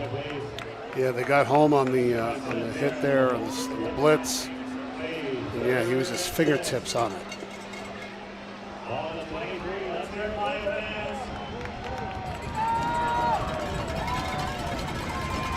Wade's such a big part of this linebacking core, and you still get 2 more years of him. You know, you're graduating Champ Jennings and then Carson Mauder, who's been playing on the end a lot. But Jamison Wade really set to take over this defense next season. Yeah, and it looked like the DB had a clear run on it. He actually knocked it out of the DB's hands. Jermaine able to roll left and escape pressure, batted at the line of scrimmage. And a nice play that time around. It looked like it was Lucas Wilson in on the deflection. Yeah, that's a big play there. And like I said, the Red Mountain defense has had success when they get Jermaine out of the pocket. He's a lot less likely to, the helicopter's going to take off and drown everything out here. All the noise coming from the Black Hawk just outside of the track there. And field goal attempt upcoming from Lindbergh. It'll be a 40-yard try. It's quite a tactic to distract the kicker. Get the propellers to blow it away. Lindbergh sends it up, and it goes wide left. So they fire up the Black Hawk, and the kick is off the mark. It's funny. I remember in the old Giant Stadium, they would do that with the 2 big doors on the end, where you could change the wind direction based on which doors were open, and they would do that constantly. It was a big home field advantage back in the day. Every little thing. Oh, yeah. So an opportunity now on this drive for Red Mountain to take their first lead of the evening. After the big play on first down for Mountain View, stalemated at the 28. Oh, there it goes. That is so cool. Blows off banners from the side of Jim Jones Fields. Gotta love it.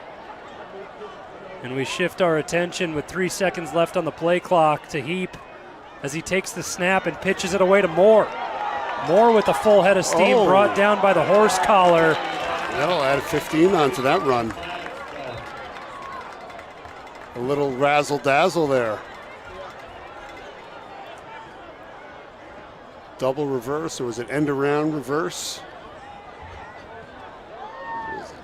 Moore a little bit slowed down. It looked like Heap just came out and kind of slowed down and waited, didn't give it to Savoy, and then Skidmore came in motion as well. No, just a straight end around.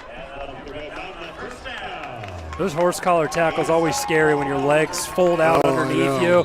And Moore was a little bit slow to get back up, but hopefully he's okay. Yeah, he's over on the sideline now testing things out.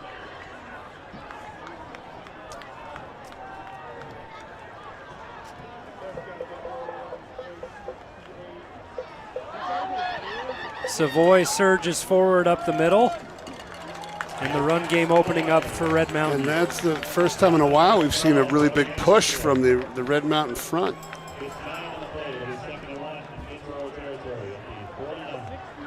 More of that would be just what the doctor ordered. And again, second and short, shot down. Paxton Thorstad checks into the game now at the bottom of the screen in place of Gunnar Moore. And Savoy with back-to-back carries. Savoy has an opening.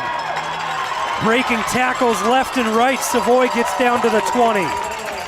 When he gets going north-south, he is very difficult to bring down. When he's at full gallop, very tough to bring down alone. A pickup of 29 that time around for Savoy. And he was silenced in the first half, but now reaching his final form. And a nice drive here by the Mountain Lions to answer. The halftime adjustments have been successful up to this point. Heap gives to Savoy, has room to work with again, gets to the second level and is brought down by Tungia. 5 yards a run is a recipe for success in my mind. Gunnar Moore back into the game now, so a good sign. He missed 3 or 4 plays, testing out those legs and able to get back in. So now the red zone, which has been a bit of an Achilles heel for the Mountain Lions this year. Have it at the 15, can still pick up a first down at the 10. Another end around, Wagner gets it this time, tries to find the outside and gets it. Wagner inside the 10, and it'll bring up first and goal, pushed out of bounds by Beckham Barney. And I like the changeup now. So they've, instead of trying to get stretch going with Savoy, they're using Savoy as a decoy with the end around coming back. And it's proven successful twice now in this drive.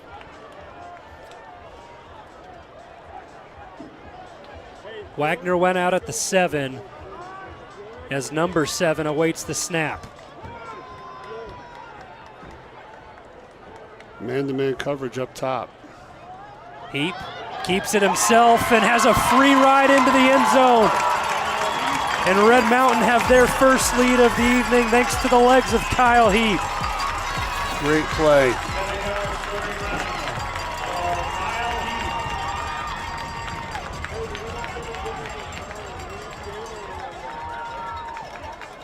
And if we go to the replay here, you see the great ball fake from Savoy, gets the linebacker shuffling with him. They get a great pull and block from Villalobos, and Heap walks in for the touchdown. A breath of life in the Red Mountain offense that had been silenced in the first half.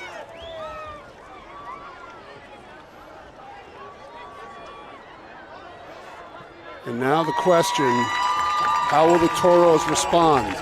I don't know if they've been down for over a month now.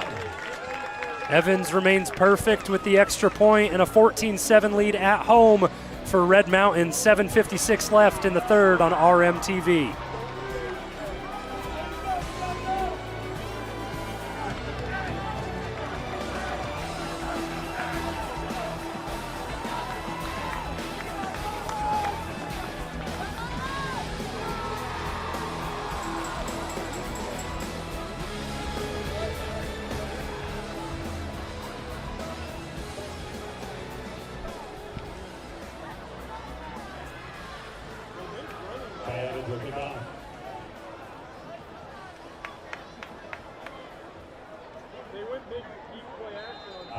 You mentioned the leads that Mountain View have been able to accrue over their past few games. Yeah, they've had a lot of blowouts. 41-0 over Cesar Chavez, 31-14, 31-15, and 49-0 in those past 4 weeks.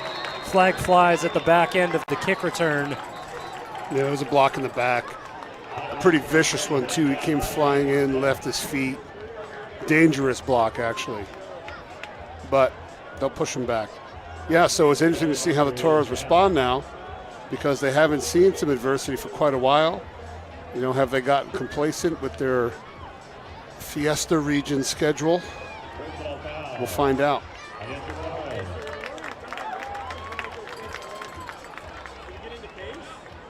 Right now 5-0, and they lead the 6A East Valley, or pardon me, Fiesta division.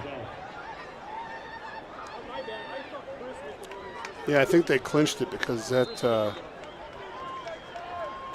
they beat Desert Ridge and Mesa were the only two teams in there with a winning record, I believe. Correct.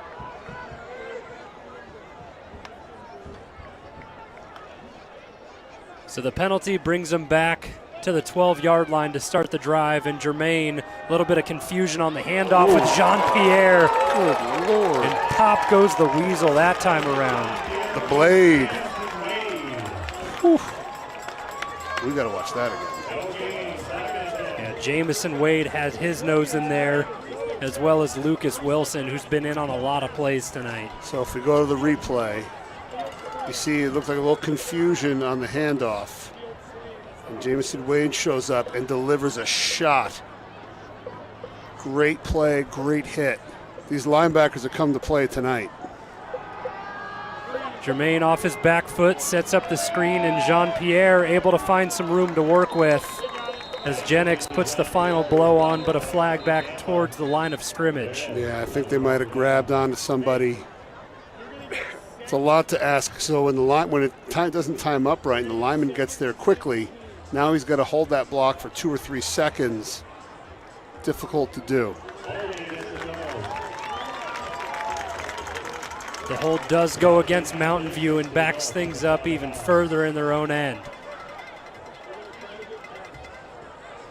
Momentum is a funny thing, isn't it? It's crazy. The first half, the entire way went to Mountain View, and now Red Mountain just get a breath of fresh air from the Gunnar Moore kick return for a touchdown. And since then, it's instilled defensive confidence and confidence in the offense as well. And I think there's some frustration, I'm sure, for the Toros. I mean, they had I would call it dominant first half, and they only walked in up 7-0. So now that starts to weigh. Like if that was their best shot. Another one of those screens met immediately as Gornick gets brought down right after making the catch. And the screen game slowing down as Red Mountain sniffing it out. And generally, you know, against a team that wants to bring pressure and blitz, the screen is definitely the way to go, because that's going to let those guys use their momentum and their aggression against them. But Red Mountain has sniffed out the last couple. And now you're in your own end zone here. Seth Barron slow to get off the field for Red Mountain. He's on the sideline, so Marquise Stevens in to replace him. Jermaine looking for a receiver, goes over the middle to Gornick, juggles it at first. Able to come down with it, but short of the line to gain.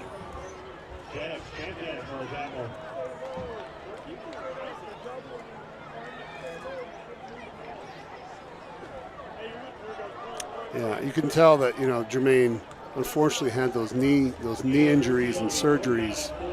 He just seems hesitant to take off and run, and I think maybe that's just what he's been coached to do. Don't take unnecessary hits. Don't put yourself in a situation where you could re-injure the leg, but he does not seem interested in running downfield. Lindbergh now to punt from deep in his own end. Goes end over end quickly, and Gunnar Moore takes it off the hop. Good field position here. Yeah, Moore with just a return of 5, but the defense setting up the punt from deep in their own zone was a big testament. Let's see if the Mountain Lions can pick up where they left off on the last drive.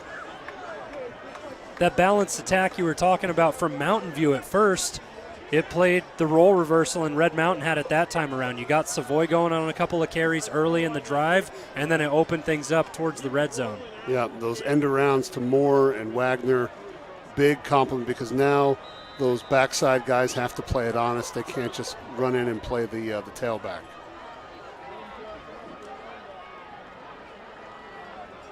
Savoy gets it on first down, and he picks up 3. There was definitely some adjustments made. I noticed they're running straight power now, which they were running more of a zone look in the first half. So I think these can be the moments where your offense finally, if we were going to say anything about their offense, I wouldn't say they had a bread and butter play through the course of the season, and maybe they're identifying it and locking into it right here. It seems like they found a formula that seems to be working.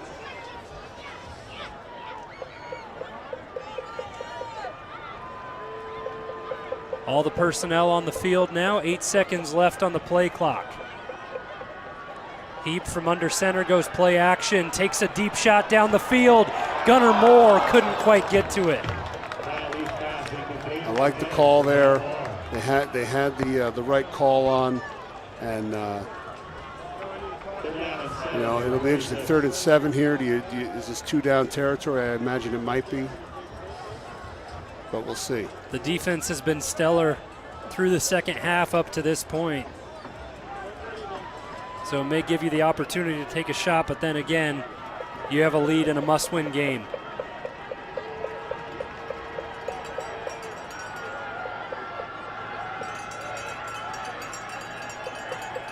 Heap gets the adjustment from the sideline and now has to hurry up. Good protection. Heap runs forward. He was close to the line of scrimmage when he made that throw, but connects with brother Preston, and it's enough for the first down. Yeah, and the ruling on being over the line of scrimmage, if any part of the quarterback's body is still behind the line of scrimmage, it's not a penalty. I think he was okay there. So pickup of 13, and now at the 4-minute mark, Savoy gets it and works to the outside. Yeah, they're going to call it. Couple of flags come in, and that'll back things up for the Red Mountain offense. Unfortunately, the tight end, can't see what his number was there, just couldn't get his hands on the inside. Anytime you have your hand outside the framework, they're going to call that every time. It's an easy call for the side judge there.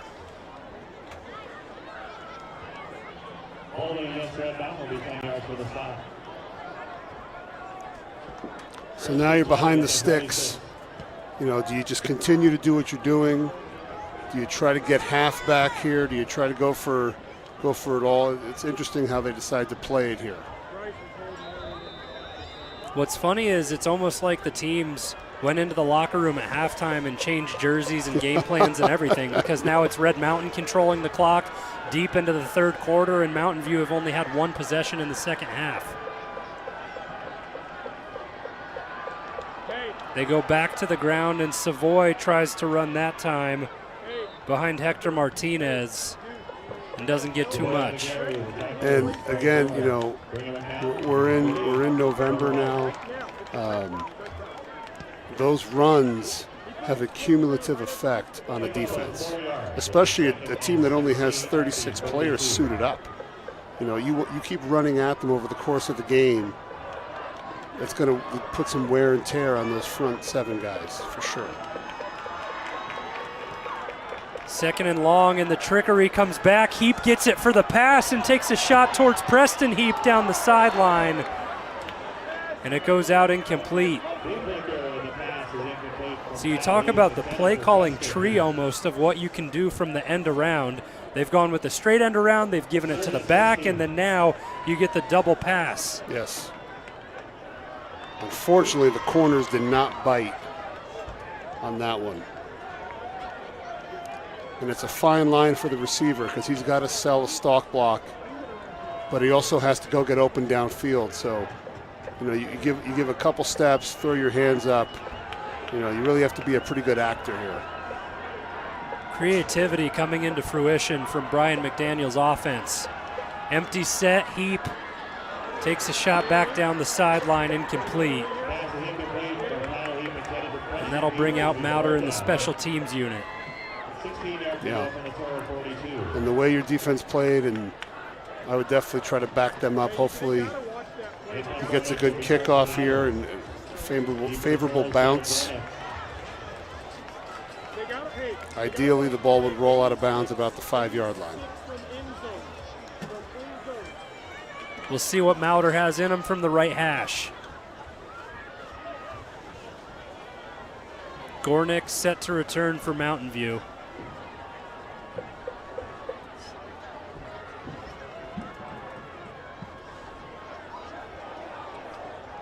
Mauter skips this one into the end zone, and it'll be a touchback. Yeah, you could tell he was trying to aim it and coffin corner it. Just put a little too much on it.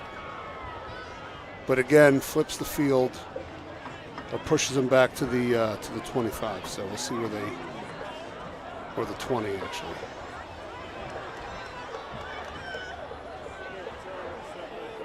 Just under 3 minutes to go in the third quarter. Do they feel a sense of urgency here? Do you feel like if they don't score here, they may not get enough possessions to win the football game? I don't know. Yeah, I think just being down one score, you're probably okay and comfortable at this point. But this now the third offensive possession of the second half for Mountain View.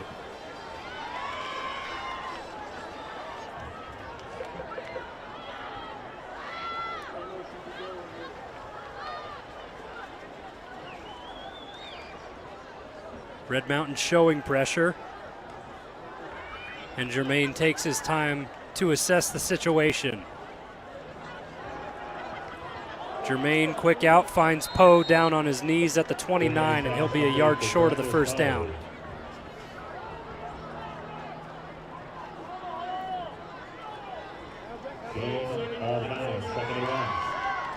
See, I like the pressures that they disguise a little bit more.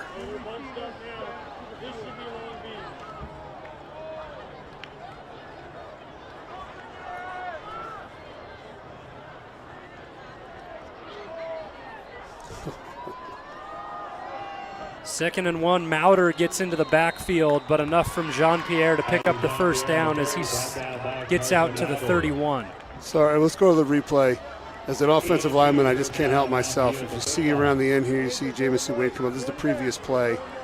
And the tackle, the little crafty move with the hands on the inside of the V-neck just tugs him down. Gotta love it.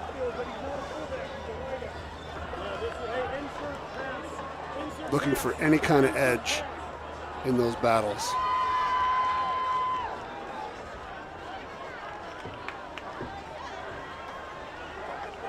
Jermaine back to pass, and it's been a heavy dose of that over the middle. Finds Gornick out across the 50 into Red Mountain territory. Gornick has been the go-to guy for Jermaine tonight thus far. Well, it's been a big night for both Gornick, and then Poe has had his targets, but the big storyline is Mikey Sumko without a catch on the evening, and he's the 9th best receiver in 6A when it comes to yards gained. Yeah, it's I'd have to go back and look closely to see if it's something that Red Mountain's doing scheme-wise or just getting great coverage on the outside there. That could be it as well. That time Gornick with another target and wrapped up immediately. The undercut from Chayton Jennings.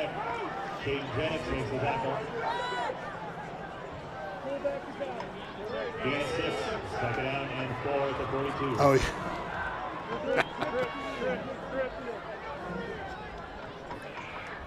yeah. Mountain View's gotten away with a couple holds on this drive from their left tackle. I just can't help myself. You always love the line play. It's what makes it go. As great as you are at the skill positions, if your offensive line can't get it done, you will not be successful as an offense. This time Jermaine has more time and takes a deep shot wide open in the middle of the field as Marks. And now Mountain View coming back to life in the red zone.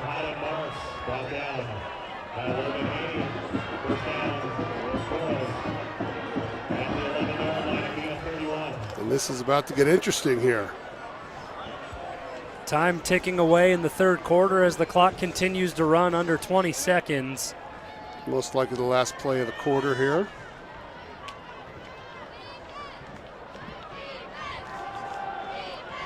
Jermaine swings it out wide, and Jean-Pierre can't hang on. That's unfortunate, too, because he was wide open and would have walked in for a touchdown right there, I believe. Yeah, the clock stops following the incompletion with 4 seconds left. So there will be one more play here in the third quarter.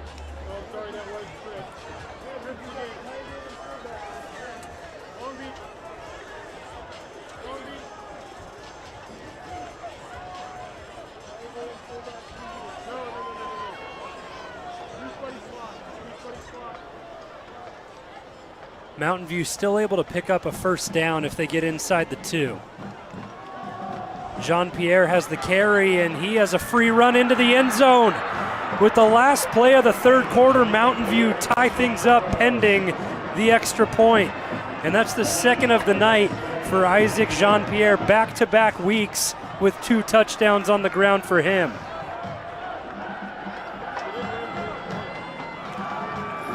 Just looks like, let's go back to the video here. They just weren't set. Champ Jennings took too shallow of a track here, and he was able to just scamper outside. The tackle came and got a piece of Wade, and it was enough to spring him. It's shaping up to be a photo finish here. 14-14 in the Battle of Brown Road. We'll have it all coming up in the fourth quarter on RMTV.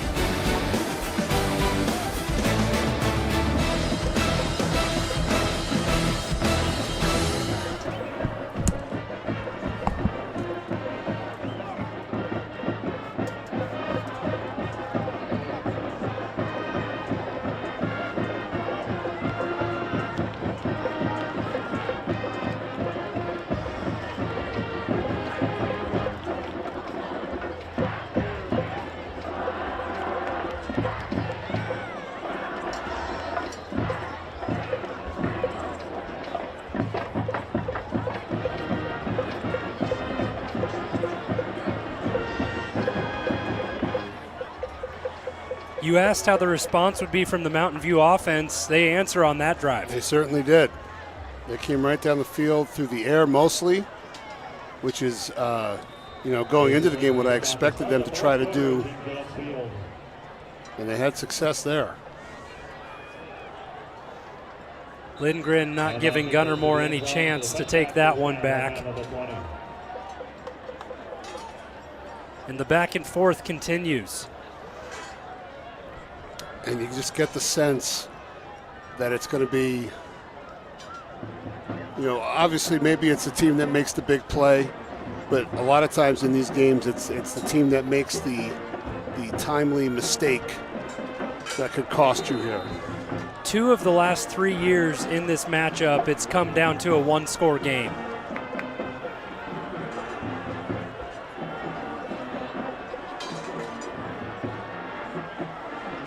Heap keeps it and delays for a moment, and that time brought down by Riggs Metcalf in the backfield.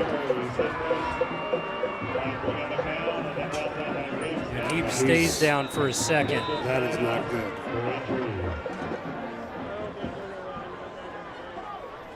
It'll take time to assess Heap, but the question becomes, what do you have in Simon Lopez, and how healthy is that hamstring if he has to come in? A large part of Lopez's game is the strength of his running, and if he's working on, a 50, 60, 70% hamstring, that's tough to see. If we go to the replay here, the linebacker blitzed, and Yost he was looking to get downfield. He had to pick him up, and he sees a cutback lane. They wrap him up here, and I think he hits his head when he goes down to the turf, which is not good.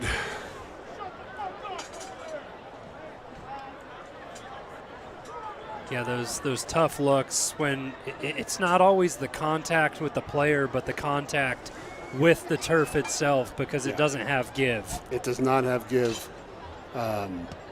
Certainly not like grass would. So you just hope that the young man's okay, and they're just being, cautious right now.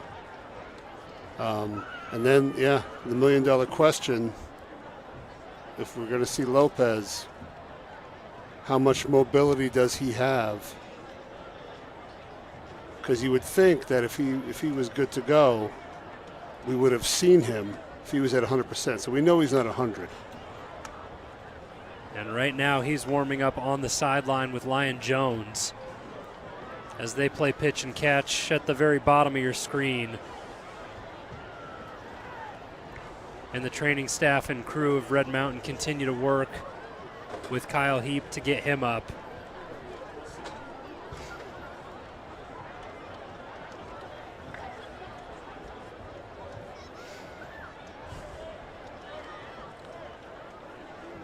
And you never know how a team's going to respond.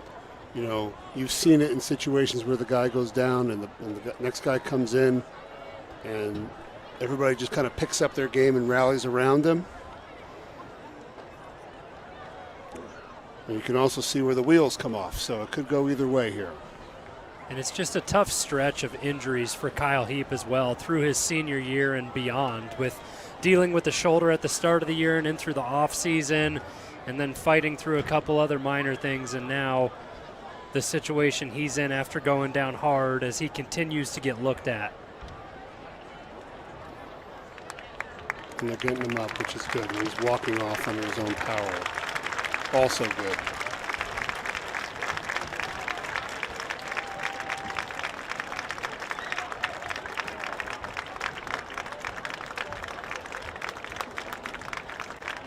Heap now works his way back towards the Red Mountain sideline, gets a standing ovation from the crowd here on his home sideline, and his brother Preston comes over to him. Gunnar Moore and the rest of the team rally around him.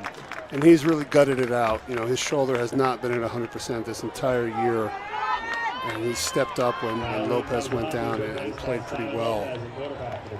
So Simon Lopez, which version of him will we see?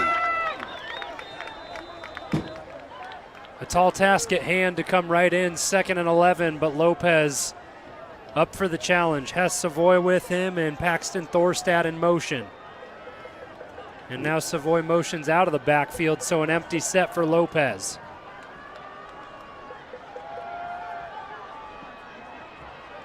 Lopez looks away from pressure, and he throws a pick. Intercepted by Riggs Metcalf, and Metcalf walks it in, a pick six.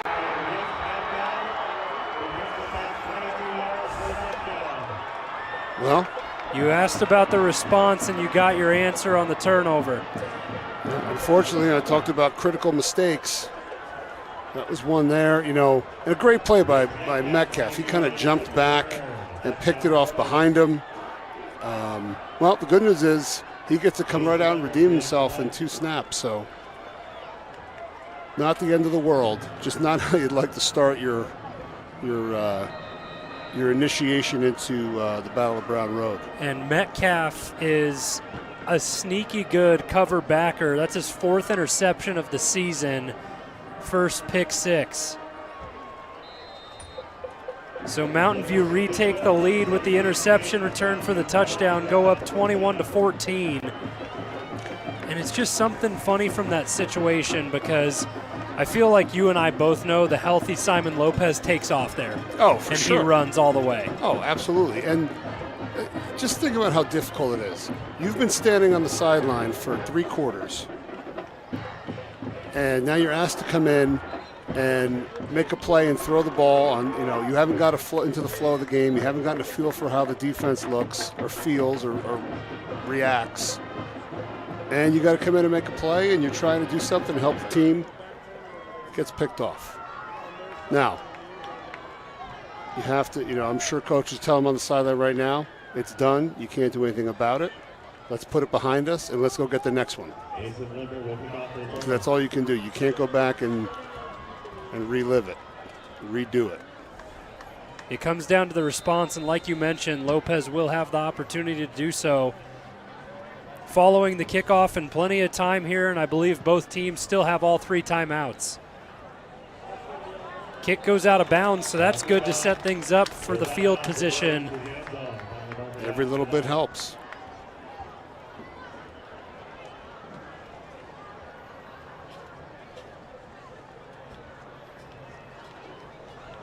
And Heap still being evaluated on the sideline on the training table, but just from seeing the hit and what went down, we can all assume that he'll be out for the remainder of the game here. They're very cautious with those head and neck injuries. I would be very surprised if he comes back in this football game.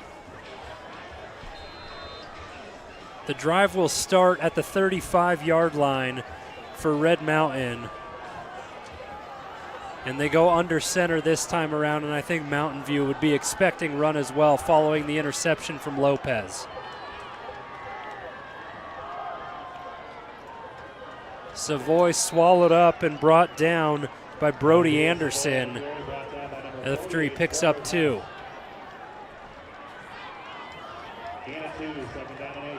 And they have to go back to what was working on the previous drives. Run up the middle. They're running power effectively. Bring back that end around or something off of that. I think that would be the way to go here. Lopez gets the call in, and the time winding down. Adjustments made by TSA on the defensive front as well, and Red Mountain forced to take their first time out of the second half. Yeah, they had some trouble getting lined up. One of the tough things about not huddling is that everybody's got to be on the same page and see the same signal and process it the same way. If one guy's off on what he saw, then the play's not going to work. So they had to get a timeout to make sure everybody's on the same page. And execution becomes crucial at this stage in the game. You don't want to make another mistake when you're trailing and trying to fight to get back into it. So using those timeouts sparingly, it doesn't matter towards the late end of the game if you don't get everything going early. Right. But this is definitely a crucial drive here.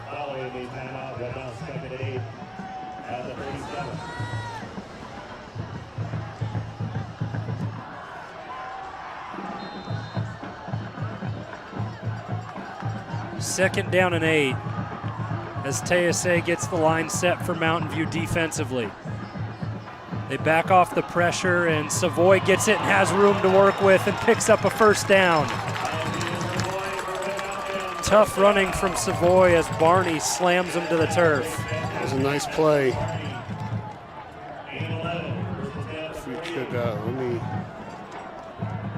if we go to the video, the replay, they run a counter tray here. Their guard and tackle are both going to pull. They get a kick. The tackle comes through and springs Savoy for a nice little run there. That time Savoy, after contact, picks up another 10 plus as he goes for 12. Flag comes in late on the play. I couldn't tell. It looked like Tungia could have came into the pile late as we await the call.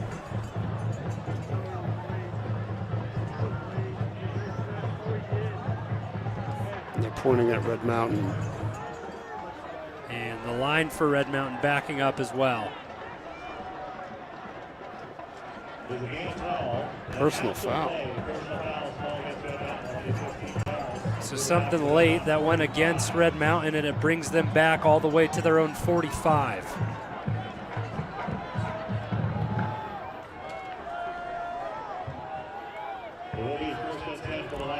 Oh my goodness.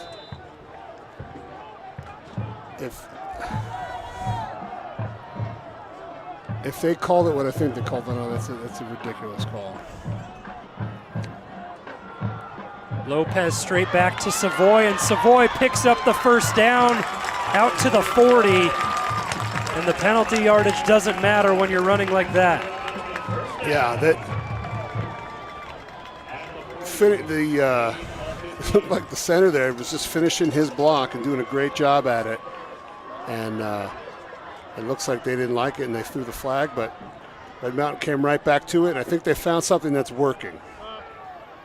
More downhill runs, please. Savoy is fine with a heavy dose of it and loves to be the focal point of this offense. Savoy to the outside and another chunk pickup. He landed awkwardly there, Jack.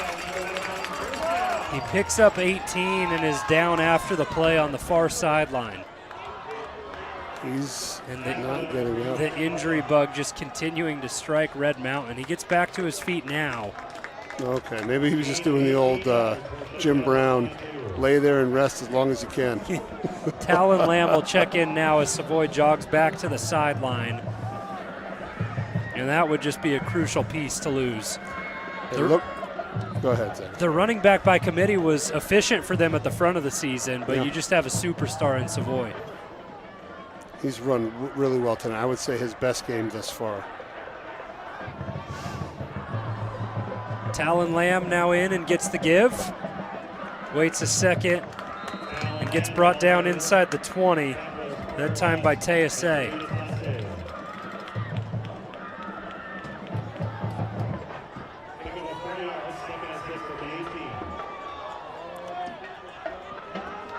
Savoy is not checked back in yet. He's right with the coaches on the sideline. He's standing in a clump of players, and it looks like he's ready to get back in. So I'd imagine this might be a play action or a pass here. Lopez keeps it off the edge, and Lopez puts his legs back to work. Following the hamstring injury, Lopez looks just fine. The old rope-a-dope. Amazing. Hamstring looked just fine there, and he punches it in looking like his old self. And we've had more touchdowns in the last 5 minutes than we did the entire game. How much confidence does that instill in the kid after throwing the pick six, coming and getting all 7 back on your own? So big to come in, scoring the touchdown to tie it up. 8 minutes to go. This is going to get interesting.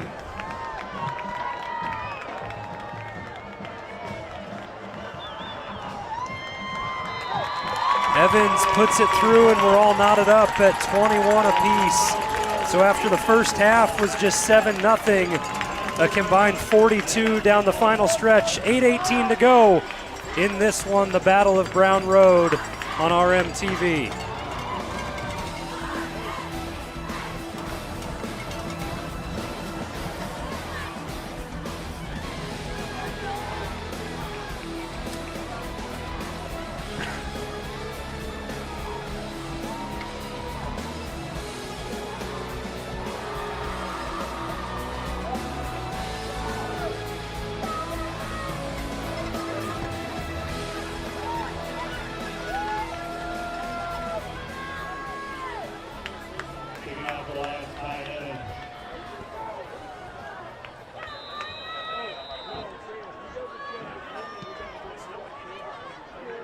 The back and forth continues as the kickoff return brought back this time and with space.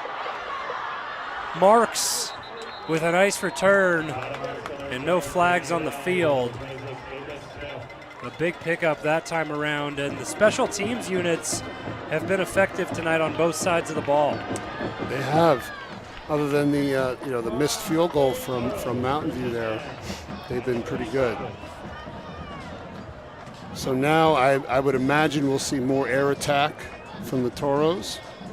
That's what they had success with on the last drive.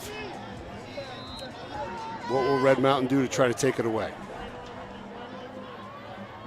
They start at the 37, and Jermaine out of the gun. Jean-Pierre gets it up the middle and surges forward and continues to churn and break out of a couple as Jean-Pierre gets out to the 47. Another player down for Red Mountain deep in the backfield. And that's just been the story of the night, the season, everything. Yeah. A lot of injuries. But he's up and walking. And that time, Jennings is the one who's kind of hobbled up. Crucial part of this defense, leads the team in tackles, and he's just holding that left arm dangling, so you wonder what happened there. Doesn't seem to be too concerned about it. I imagine he'll be back in the game shortly.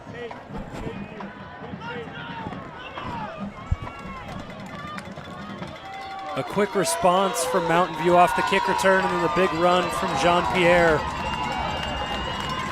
And already across midfield, under 8 minutes in the fourth. Jean-Pierre gets it again up the right side. And the run game has been effective tonight for Mountain View. Yeah, they're just running. They ran the same play back to back.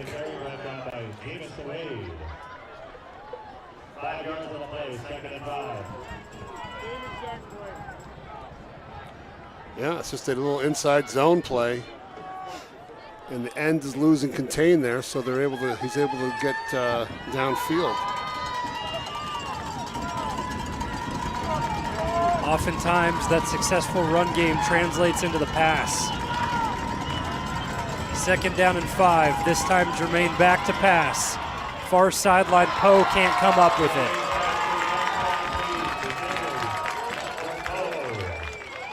And again, he had Wade in his face trying to throw the ball there.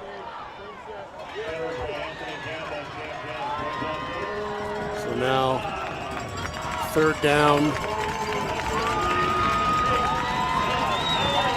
And Jennings back into the game now for Red Mountain, so a good sign to keep him in there. 3rd downs have been the story of the game up to this point.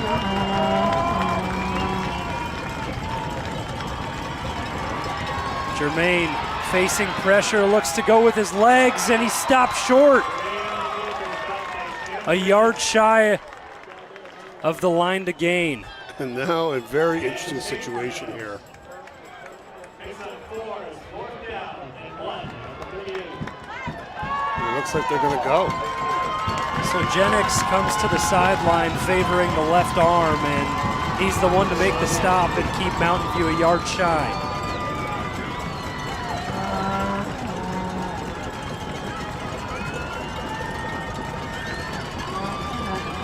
And they're in the gun, so they're not going to quarterback sneak it. They give it to Jean-Pierre, and he surges forward. It'll depend on the spot. Where that ref came in, I don't know. Right now, they leave him short. Jennings, Barron, and company coming to the sideline, pointing the other way. It depends on the spot. I think they're going to have to measure here.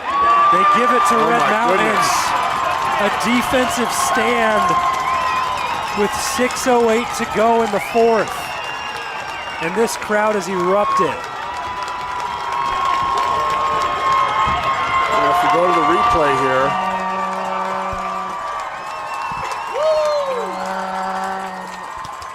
oh, I think they're saying his knee was down before that late lunge forward. So a good call there by that side judge. Wow. And now the drive of a lifetime for Simon Lopez in this offense. A chance to close it out depending on how you manage the clock. Savoy met in the backfield immediately and nowhere to go. Loses one on 1st down. Yeah, that outside backer came untouched. It's been a big game for Riggs Metcalf, and I think he's the one that got in there early. See number 1? Yep, off the edge. Yeah, they were supposed to kick out with the guard, and he just was so quick he beat the block there.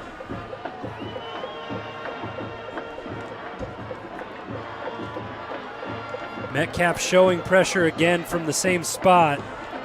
Backs into coverage. Lopez dancing around in the pocket. Comes back and finds Wagner out across the 45, brought down at the 46. It's just impossible to ask any defense to cover a receiver, especially a receiver like Brody Wagner, for that long. So if he can, if Lopez can dance around and buy time, those receivers will get open. And your favorite thing to talk about, the clean execution from the line, because when you get Lopez scrambling and he's staying alive for so long, oftentimes you see a hold come through. Nothing that time from Red Mountain. 3rd down and 1. Savoy gets it, has enough, and gets to the 50. That is straight power. Down, down kick with a wrapper coming around. Thing of beauty. The crowd into it now with under 4.5 to go in the 4th quarter. So if we go to the replay, we're going to see the left side of the line. They're all going to block down here. The fullback comes through with the pulling guard, and they're able to get a push and get the 1st down.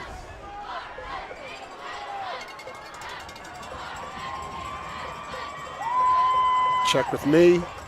And Lopez has 5 seconds to get the snap off.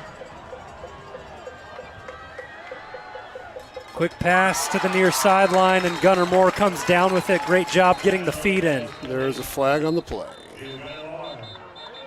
Comes on the opposite side of the field where anything happened.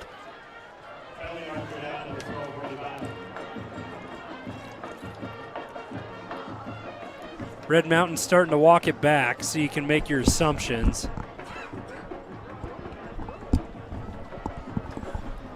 And this drive obviously pivotal in the game, but you have to remember, no need to come away with a touchdown, and Kai Evans has been clutch throughout the season, has plenty of leg. Yeah. He's hit from 46 in game on the year. And the helicopter's gone, so they don't have to worry about that.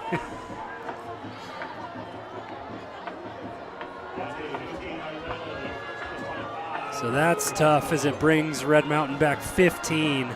Is it a personal That foul? time with the flag on the far side of the field. I couldn't see the signal, but it has to be.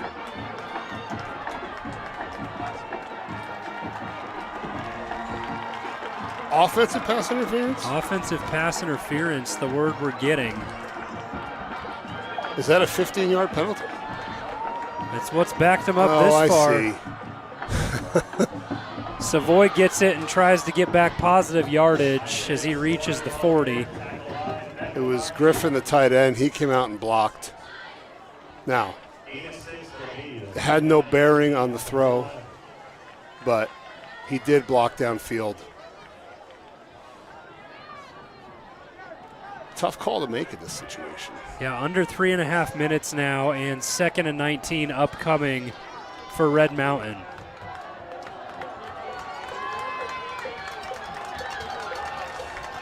And again, you just don't want to do anything where the Toros are going to get the ball back and possess at the end of this game. Pressure coming and picked up for the time being. Lopez just sends it deep. Now, the ball was in the air. He was definitely shoving, the corner was definitely shoving the receiver there. Again, on every level, I cannot tell you with confidence what pass interference is, and I'm not sure the officials can either. It's always tough to determine. You know, it comes down to where the contact is, when it is, catchable, not catchable. I mean, he certainly impeded him and pushed. Yeah, it was kind of that double move. And the rule in high school, as long as the ball's not in the air, you can do that, but the ball was clearly in the air. Fans didn't like it, but they won't get it any other way. 2:53 to go, 3rd and 19.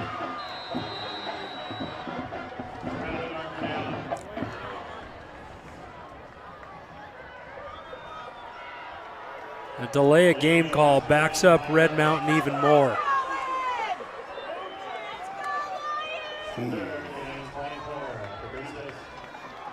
Now a lot to get. Not many great plays you have for this situation. Yeah, at this point, I mean, almost just try and get yourself closer to the 50 and give Mauder an opportunity to pin him deep again. Lopez dancing around again, and Lopez goes down and takes a sack.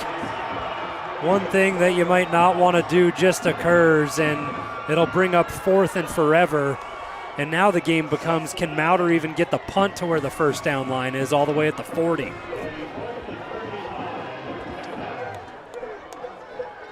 Yeah, that's not, ideally you'd want him to throw it away in that situation. But that's not how he's built. He's built to try to make plays, and it's worked well for him this season. Now the defense is going to have to carry this into overtime. It'll be crunch time and a 2-minute drill coming from Mountain View. Mauder gets it away. And Mauder picks up the first down with the punt. Goes down to the 35, touched by the Mountain Lions. So realistically, they need to go at least about 30, 35 yards for them to have a shot at a field goal here. Yeah, I was watching in warm-ups Mason Lindbergh. I know he missed the short one wide left earlier in the game, but he has the leg just about the same as Kai Evans. He was hitting from 47 in warm-ups. Okay. So that puts the ball at about the 30. If they get to the 30, it's in his range.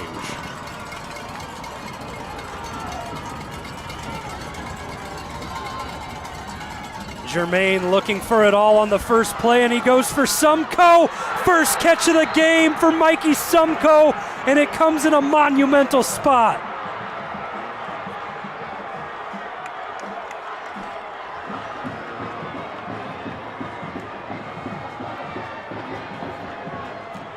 Wow. A 49-yard reception to get down to the 15-yard line. And it becomes decision time on both sides. Do Mountain View just want to kind of spend timeouts and get the ground game? If you're Red Mountain, do you try and pull them into the end zone to give yourself a shot at it? It certainly seems like they're in no hurry to get this ball snapped. But they're going to take a timeout and talk about it. So 1:19 left on the clock, and a huge shot on first down to Sumko. Big players make big plays at the right time. So do you let them score here? If they even allow themselves to do it, they might just kneel down. I mean, they could conceivably take a knee. Red Mountain has one timeout left, correct? Yes, and I feel like that's the discussion that you're having on both sides of the ball, is the game plan of what you want to do. If head coach Jermaine for Mountain View says, let's take those knees, or just don't let them pull you into the end zone. Right. And that, I don't know how you tell a running back to, run, but don't run all the way. Right. A lot of gray, especially it's not something you do situationally very much with a high school team. You see it more on the professional level. I would imagine if they're going to score, they'll say, just go score, and we'll take our chances. But do they want to rely on the leg of their kicker who missed one earlier? I don't know.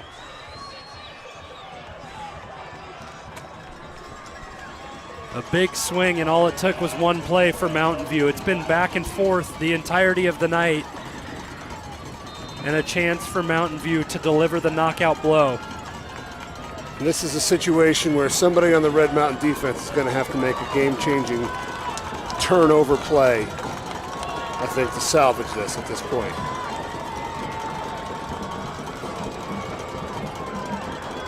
Jermaine looks to pass early. Sumko gets it again, and Sumko breaks a tackle down to the 1.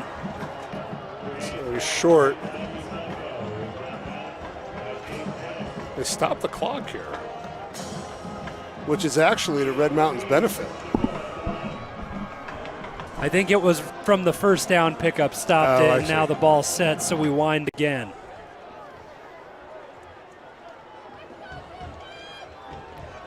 Ticking now to under a minute.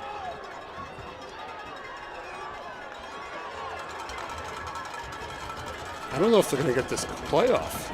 Jermaine comes up to the line with 6 seconds left on the play clock. Up the middle, Jean-Pierre lunges forward. Where's the spot? The ball is out. Red Mountain saying they have it on a turnover. Oh my goodness. Champ Jennings is all the way on the sideline saying they got it. This is a big spot for the officials. And they just mark it short. So if you're watching here, there's not much you can see from our camera angle, but it looks like he's fighting for yardage here, and the ball squirts out. And I guess they're saying you cannot fumble the ball forward.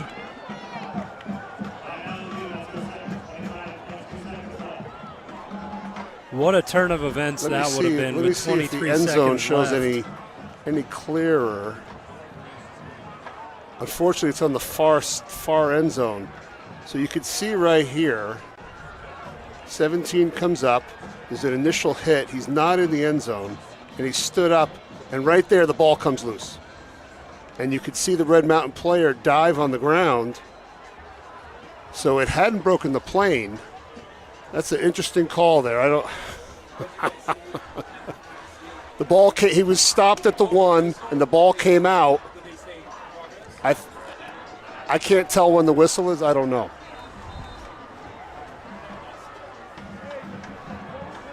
So for now, Mountain View maintain possession and have another crack at it with 25 seconds left. Now, I would almost say, do you just bring your field goal kicker out here at this point and not even mess around? Why would you risk it? The answer is the offense back on the field.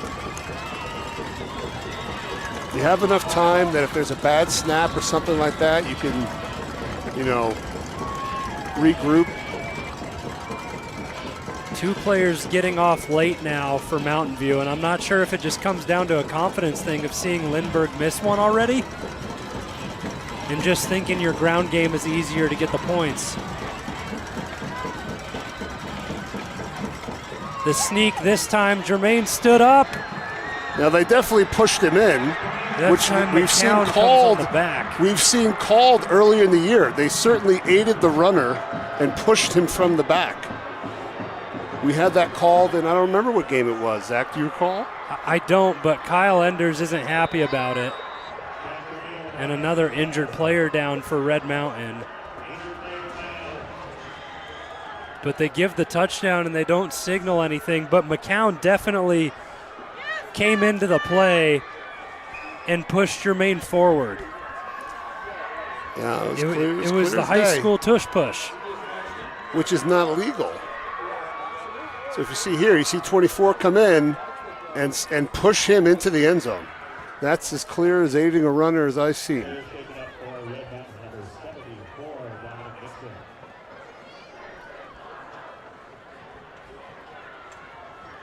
And another player down in the end zone for Red Mountain.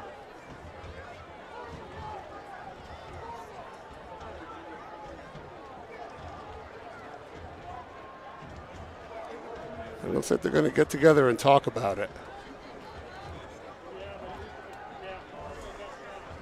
Right now the points are on the board and the ball spotted for a point after.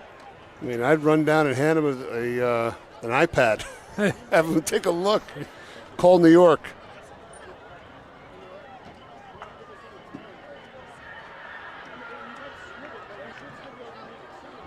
Yeah, the officials in the end zone and out on the field around the 10. 2 groups of 3 chatting things over. And I can't spot who the injured player is. Savoya's taking a knee over there, but I'm not sure who's down.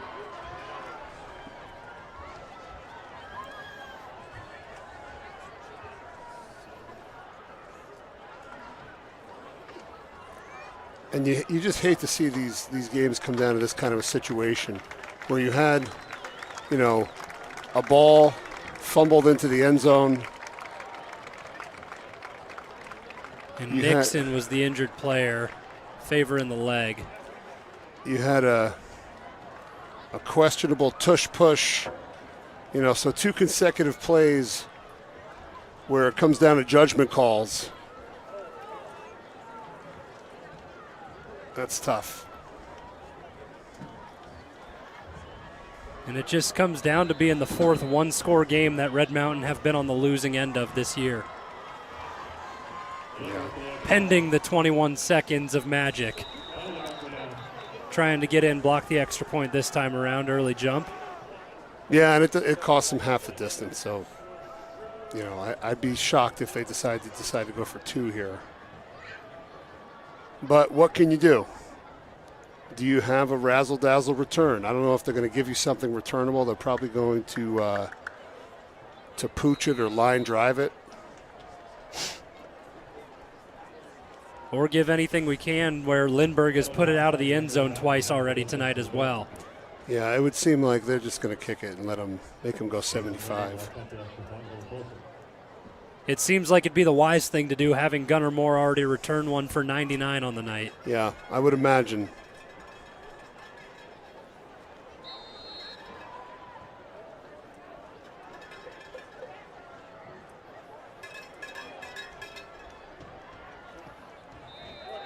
Extra point is true, so it's a 28-21 lead for Mountain View, and only 21 seconds to go for Red Mountain to try and make anything happen. And for those of you watching at home, the rule as far as aiding the runner is not what it is in the NFL these days. You see the Philadelphia Eagles have so much success with that tush-push QB sneak. In high school, the ruling is you are not allowed to aid the runner and push him from behind. And I think that's why the fans are so upset here. And certainly why Kyle Enders was upset. And he let the white hat know it when he went out for that injury.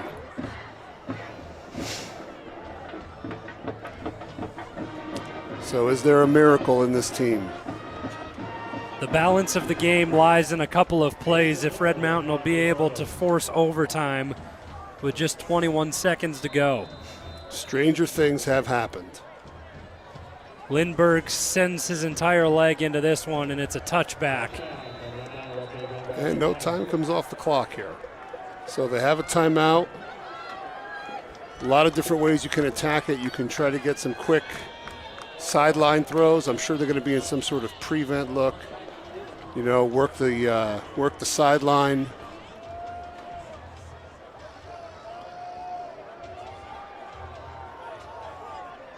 And Lopez has the opportunity in his hands to do something special. Empty set. And the secondary is way back. 5 deep players here.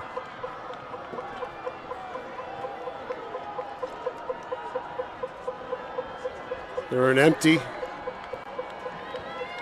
And Lopez finalizes things with 8 seconds left on the play clock.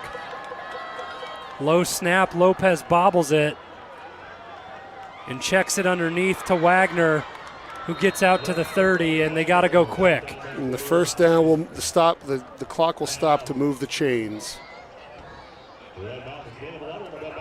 And Red Mountain take a timeout. Now, were they trying to set up a hook and ladder there? I'm not really sure. Things kind of went south with the low snap at first. Yeah, the timing was off. And there's no one underneath the lateral, too. No. Maybe they're just trying to hit Wagner on a shallow and set up some blocks downfield for him. Well, you saw what he did after the catch last week with the big 66-yard touchdown against Hamilton, and that was kind of that route with a little slant over the middle, and he did the rest. Yeah, so what they're talking about now, whatever the play is going to be, and then if there's a completion, that's a first down, you get up, you spike the ball, and hopefully have enough time for one more play. I mean, what's the target line for a Hail Mary for Lopez? Geez, I don't know. 50, 45 I of think Mountain he'd View? have to be inside the 50 to get to the end zone. Yeah. 5 wide again.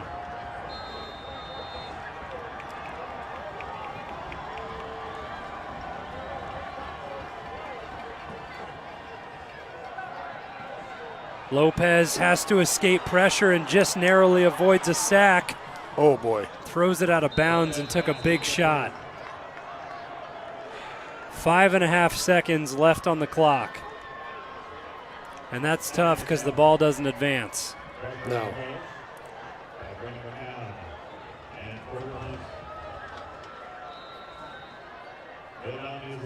And then again, do you try to do the lateral play where you just keep pitching it back and forth? I feel like it's probably the only option at this point, and it'll be discussed as Red Mountain take their final timeout. I mean, I've never, in my coaching experience, never practiced it.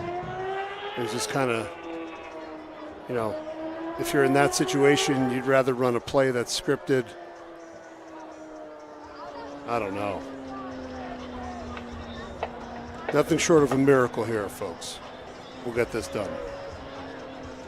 And it's just been such a tough stretch towards the back half of the season for Red Mountain. If the result stands, it'll be 5 straight losses since the game against Williamsfield.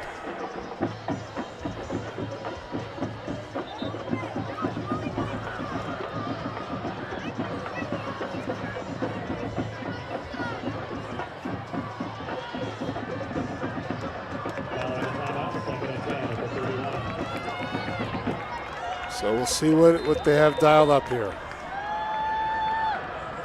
2 linemen, defensive linemen in, and the rest. They have some receivers in to play the jump ball if need be. Last ditch effort for Red Mountain. Lopez goes quick some more, and he tries to pitch it to Wagner, and the fumble comes out of bounds, and the clock strikes 0. So for the first time in 3 years, Mountain View have won the Battle of Brown Road with a final of 28-21. Yeah, that's a tough loss. Tough loss. I'm a little bit shocked right now, though. I felt like the way it was going, it certainly seemed like the Mountain Lions were going to turn it out, but tough way to end the regular season for sure.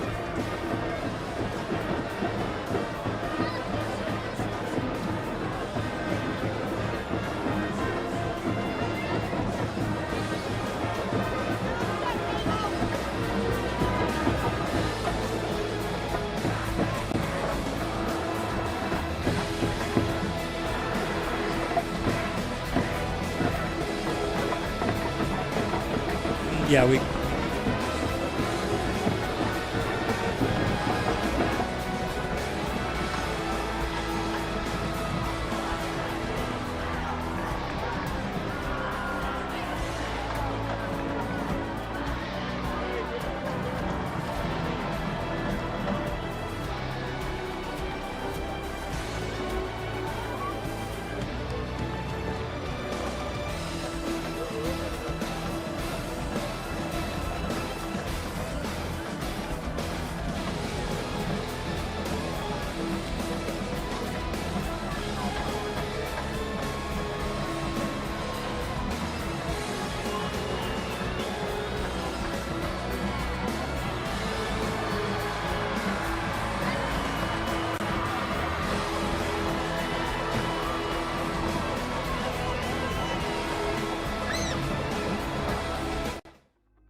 So 28-21 the final. Mountain View end out on top, and like I said, their first win in this matchup in the past 3 years. Really exciting back and forth game, tough one on senior night at home for Red Mountain to lose, and just the implications it has for playoffs and seeding. What it means is Red Mountain will still be in the playoffs, but they will be on the road most likely. Now, we've seen, the teams that they've lost to are all playing in the open for the most part. So I think it's still wide open. They still have a chance to go and make some noise in this second season, this playoff tournament, as do the Toros. So who knows? They could meet again down the road here. So a lot of possibilities.